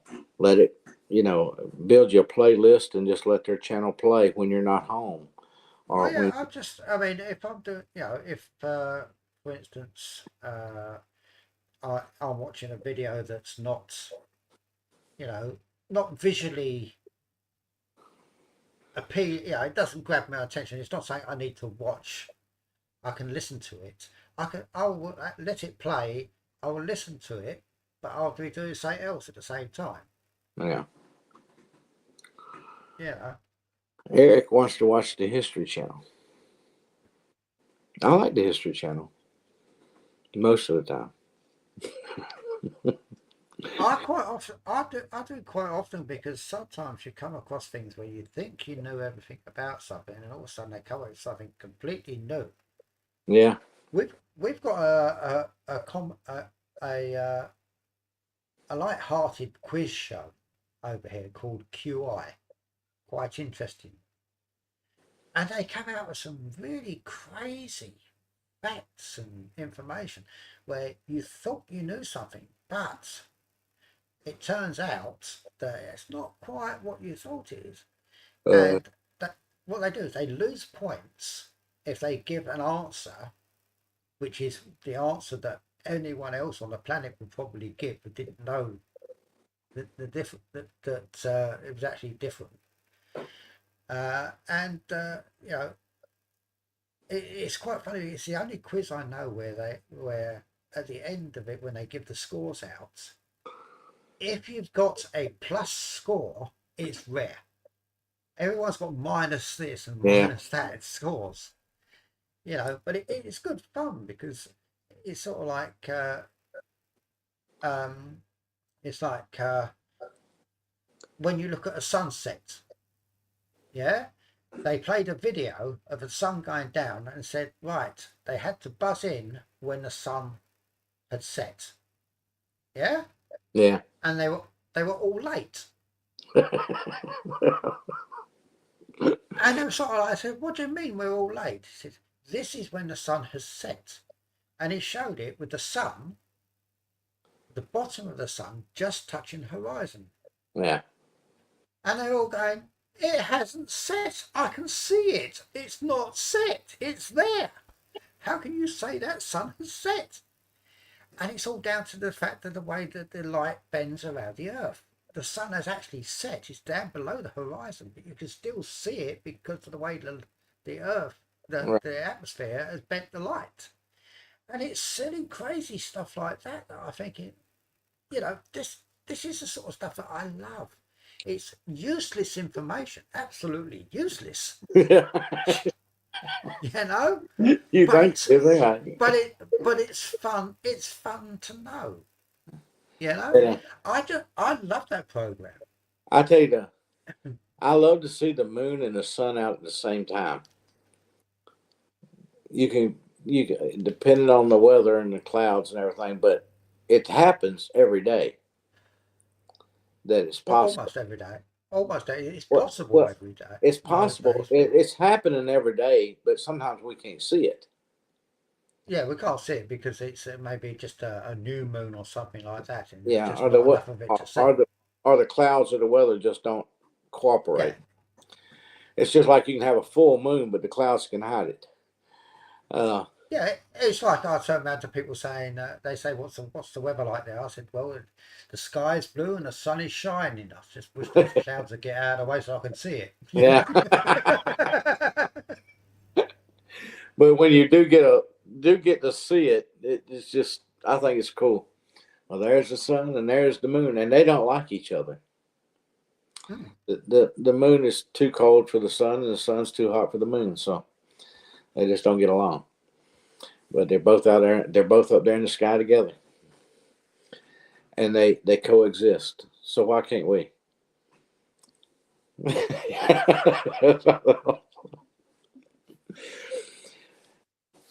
Well, y'all, we've been on here 3.5 hours almost, and it's officially I can officially say Yeah, Merry Christmas. Peggy said trivia. Yeah. Trivial is more like it. It's very trivial. Not just Another thing that turns me off is with these some of these programs that I decide to watch a new one just to see what it's about or something.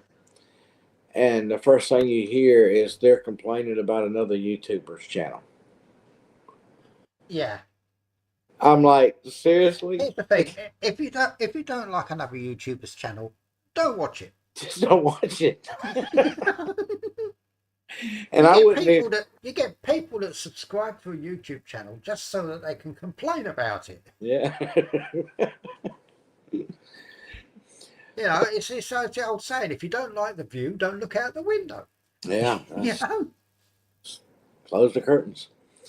Uh, but Neil, I'm glad you joined me tonight. And Well, I mean, uh, this is the most dangerous thing about me being on a live with you is the fact that we've been on 3.5 hours now. The lives always go a heck of a lot longer when I'm on here.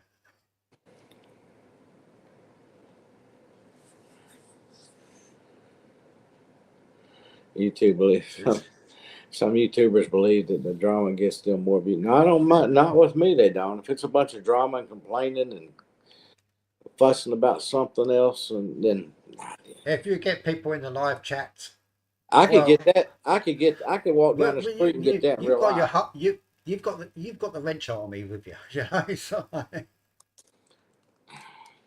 they will get hit by so many wrenches that they think they're in a workshop. You Yeah, but I went to. I guess it's been about a month ago. Was looking on the page, and I saw something, and I looked at their thing about what their channel was about, and I thought, well, let me see. Let me click on it here. Watch one of them, and 5 minutes in, I was already cutting out of it. I was already like, bye. It didn't take 5 minutes to turn it. That first impression of what they were saying was like, nope, that's enough for me right there. If there's that in the first 5 minutes, if it's that much, I hate to watch for the next 30 minutes. Well, I think there's also some channels out there where you look at them and it's sort of like they're going on there, they're asking people to subscribe and comment and things like that on their channel and that sort of thing. And you look at the videos and they're sort of like, that's all the video is. That's all it is. They're on there. They just want people to subscribe, but they've got nothing to offer. They haven't got a clue what they want their channel to be about or anything like that. They just want people to subscribe so they can get the numbers up and get some money out of it. Yeah. Yeah. Yeah. And they're throwing potatoes into the fire. Is what they're doing, trying to find something that'll snatch that people will grab a hold of. yeah, but that's just it. They're just they'll just be sitting there. They'll be talking, and they'll be you have this nauseating camera movement as they're walking around and talking to you and that sort of thing. There's no stability to it or anything like that. They might look away at something like that, and next thing you know, the camera's pointing at their chest because they're not concentrating on what they're doing. Yeah. Well, that's me, I guess. No, I'm talking about these, these channels. They literally they haven't got a clue what they want the channel to be about. Yeah. At least have an idea what they make a video. They start filming a video, and then they're just trying to make it up as they go along because they haven't got a clue what they were going to make the video about.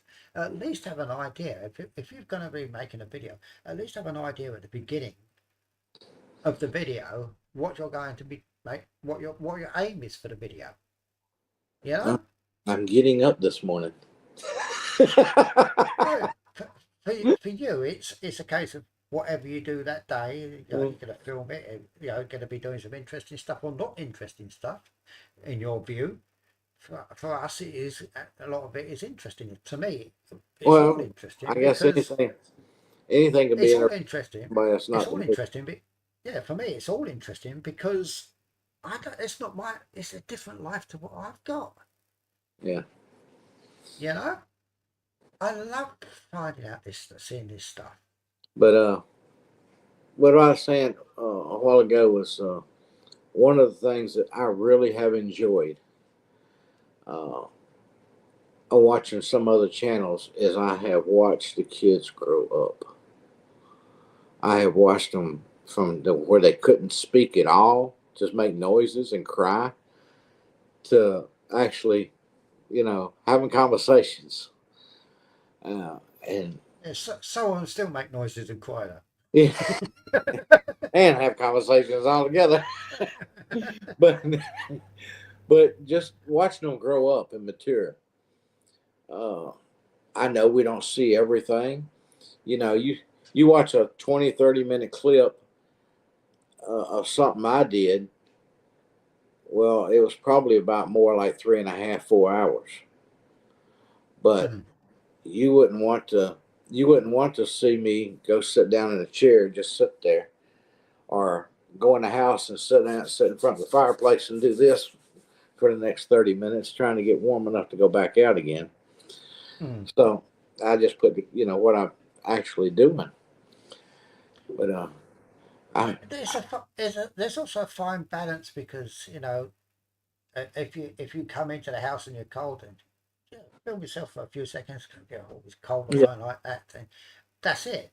It's a fine balance of trying to work out how much do you include and how much you don't. Yeah. Well, You know, if I don't think anybody's going to watch me come in and turn the heater on in the chair, put my feet up, and fall asleep for the next hour. no, not fall asleep, no, but And I can set the camera up and I could use the house cameras here. There's one right there behind me, right there on the top of that shelf right there, that does this whole section. I've actually got it turned away from me right now, but this actually videos the whole house. you know what? One of the types of channels that really bug me, and I can't see any point to it, are the ones that have what they call the sleep live, where they literally they set their camera up to film them sleeping, live streaming it on YouTube, and I think why I might look at it and think like they might be doing something different. It might be a bit of a joke or something like that coming up or something like that. And I watch it, and I watch it for a few minutes, and I'm thinking, people actually look at the subscriber count. You're talking like 5,000 or 10,000 people. I'm thinking, who subscribes to this stuff? I thought this. I had that same. I was looking at something yesterday, just looking at the pages. I didn't even go to the channel, but I was looking at the subscribers and stuff, and I was like, why does that many people watch that? I couldn't come up with an answer. For your channel, it's because the way you present your videos and that sort of thing, you include the subscribers in the video. Well, I don't have no choice when they're on top of my truck. And they're piled up in the back seat to where there ain't enough seat belts. I mean, you know. But you do that. You bring the viewers into your videos. Same with the Eddies. You know, they don't just tell us what's going on. They bring us into the videos with them. Yeah. You know, that's why their videos make you feel like you're part of something. You're not just watching someone else's life. You're Yeah. actually part of it. And what I really like not just the Eddies, but a few other farm channels, is especially the younger people. That's a lot younger. They're a lot younger than me. I hate to say that online. I would love to see what Maverick turns out. I mean, he's what 4 years old, and Yeah, yeah. he's But the kids are one thing. I enjoy. he's all ready for his own channel. You know. Yeah, I enjoy that, but I also enjoy watching them make mistakes. Not not that I like to see somebody mess up, but there's not always a one way. It's how they deal with it. How they go about getting and especially when it comes to the farm stuff, it's a lot of stuff that I have already lived. I have already learned from the mistakes, and I can sit there and go, "Oh no, don't do that. Don't do it that way. Don't do it that way. It'll work a lot better."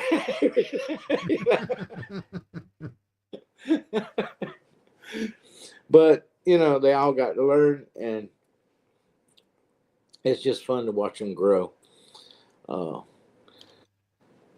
Three now, 3B Homestead. I he's more. Uh, he would probably be more of an educational thing to a lot of people that hasn't been on a farm or hasn't started or just starting a farm, because he kind of talks to how he does it, how he does things, or how he grows something, or how he builds something. He talks to it, but he also says, that's just the way I do it. But Mm. he's more precise than what he's talking about and stuff, and I enjoy that. And their little boys they call Cowboy. Uh, I've I look forward to him being more involved as he gets a little older in their videos. I hope they keep making them. They're not growing what I would call fast, but that's okay.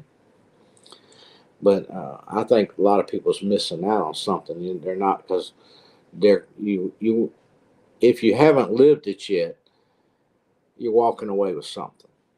He talks about when he was planting trees and how he stored them and all the different things that he does. Uh, but I think, well, that's good advice to really be putting out there for somebody uh, that don't know or would be curious about it. But yeah, and I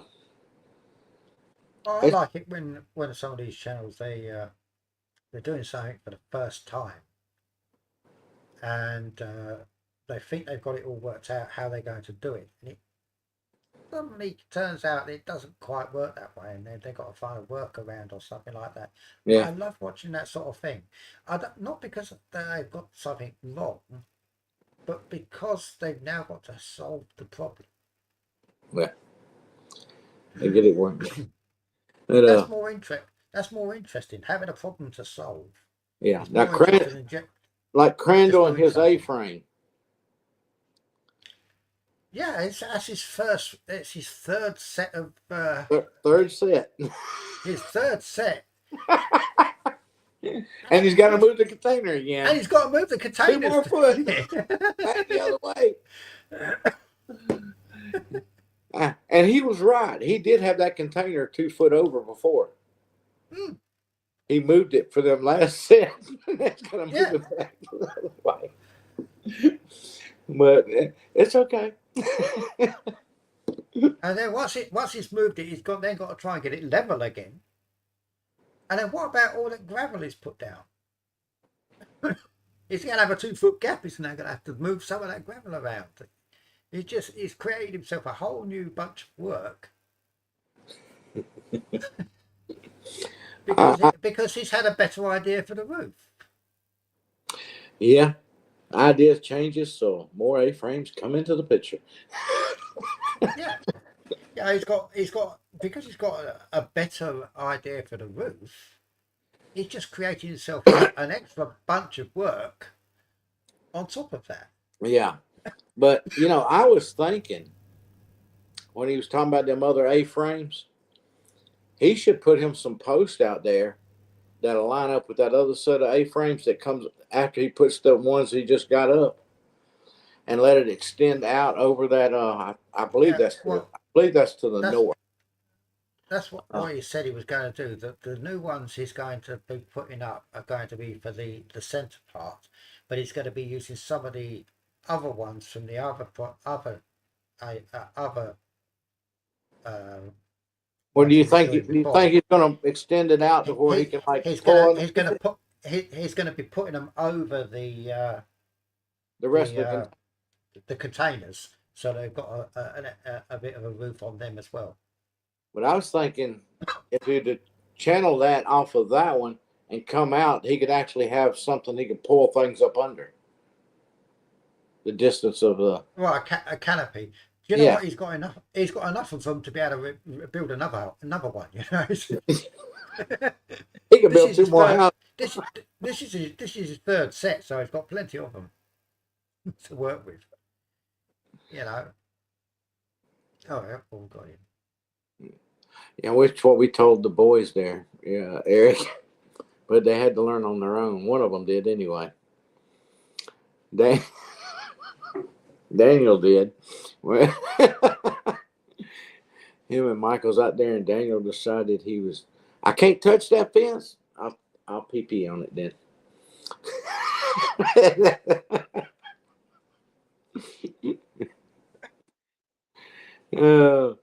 But it's no, I know the way we figured things out and come up with the best result, and there's probably another way of doing it that's even better. But just watching them all catch up is learn by mistakes and learn by error. It's fun to watch. That's just it. You learn more by making mistakes than you do by getting it right all the time. If you've got everything right all the time, when you make a mistake, you won't know how to deal with it because you're used to everything going right. You know, you've got to have mistakes before you can learn how to deal with mistakes.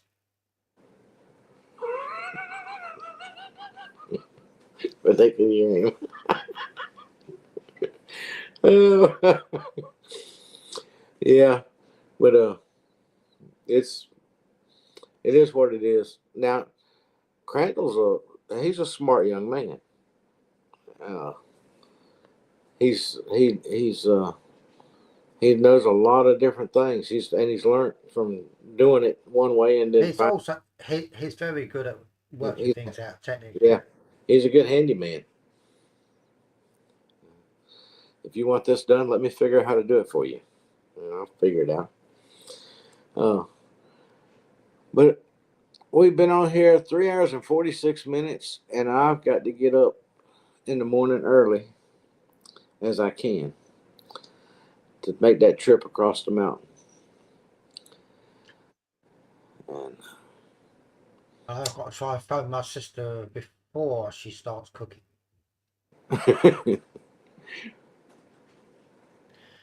and it's already what, 9 o'clock your time? No, it's 6:15. It's 6:15 here. Oh, I'm looking at the live time. I don't know what I'm thinking here. I was adding 5 hours to 3:46.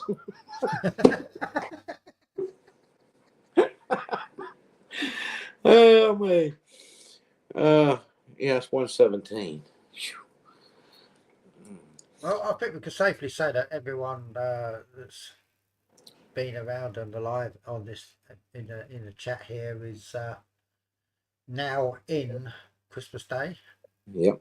So happy Christmas to everybody. Have a wonderful day. And only 1 week left for the rest of the year. Yeah, it's almost a whole new time. Yeah, And what 2025. And what Neil said, Merry Christmas. And God bless. And keep smiling. We'll see you later. Yeah. Don't eat too much of that food, Neil. All right. Good night, y'all. Okay. Glad to see y'all. Glad you were with me.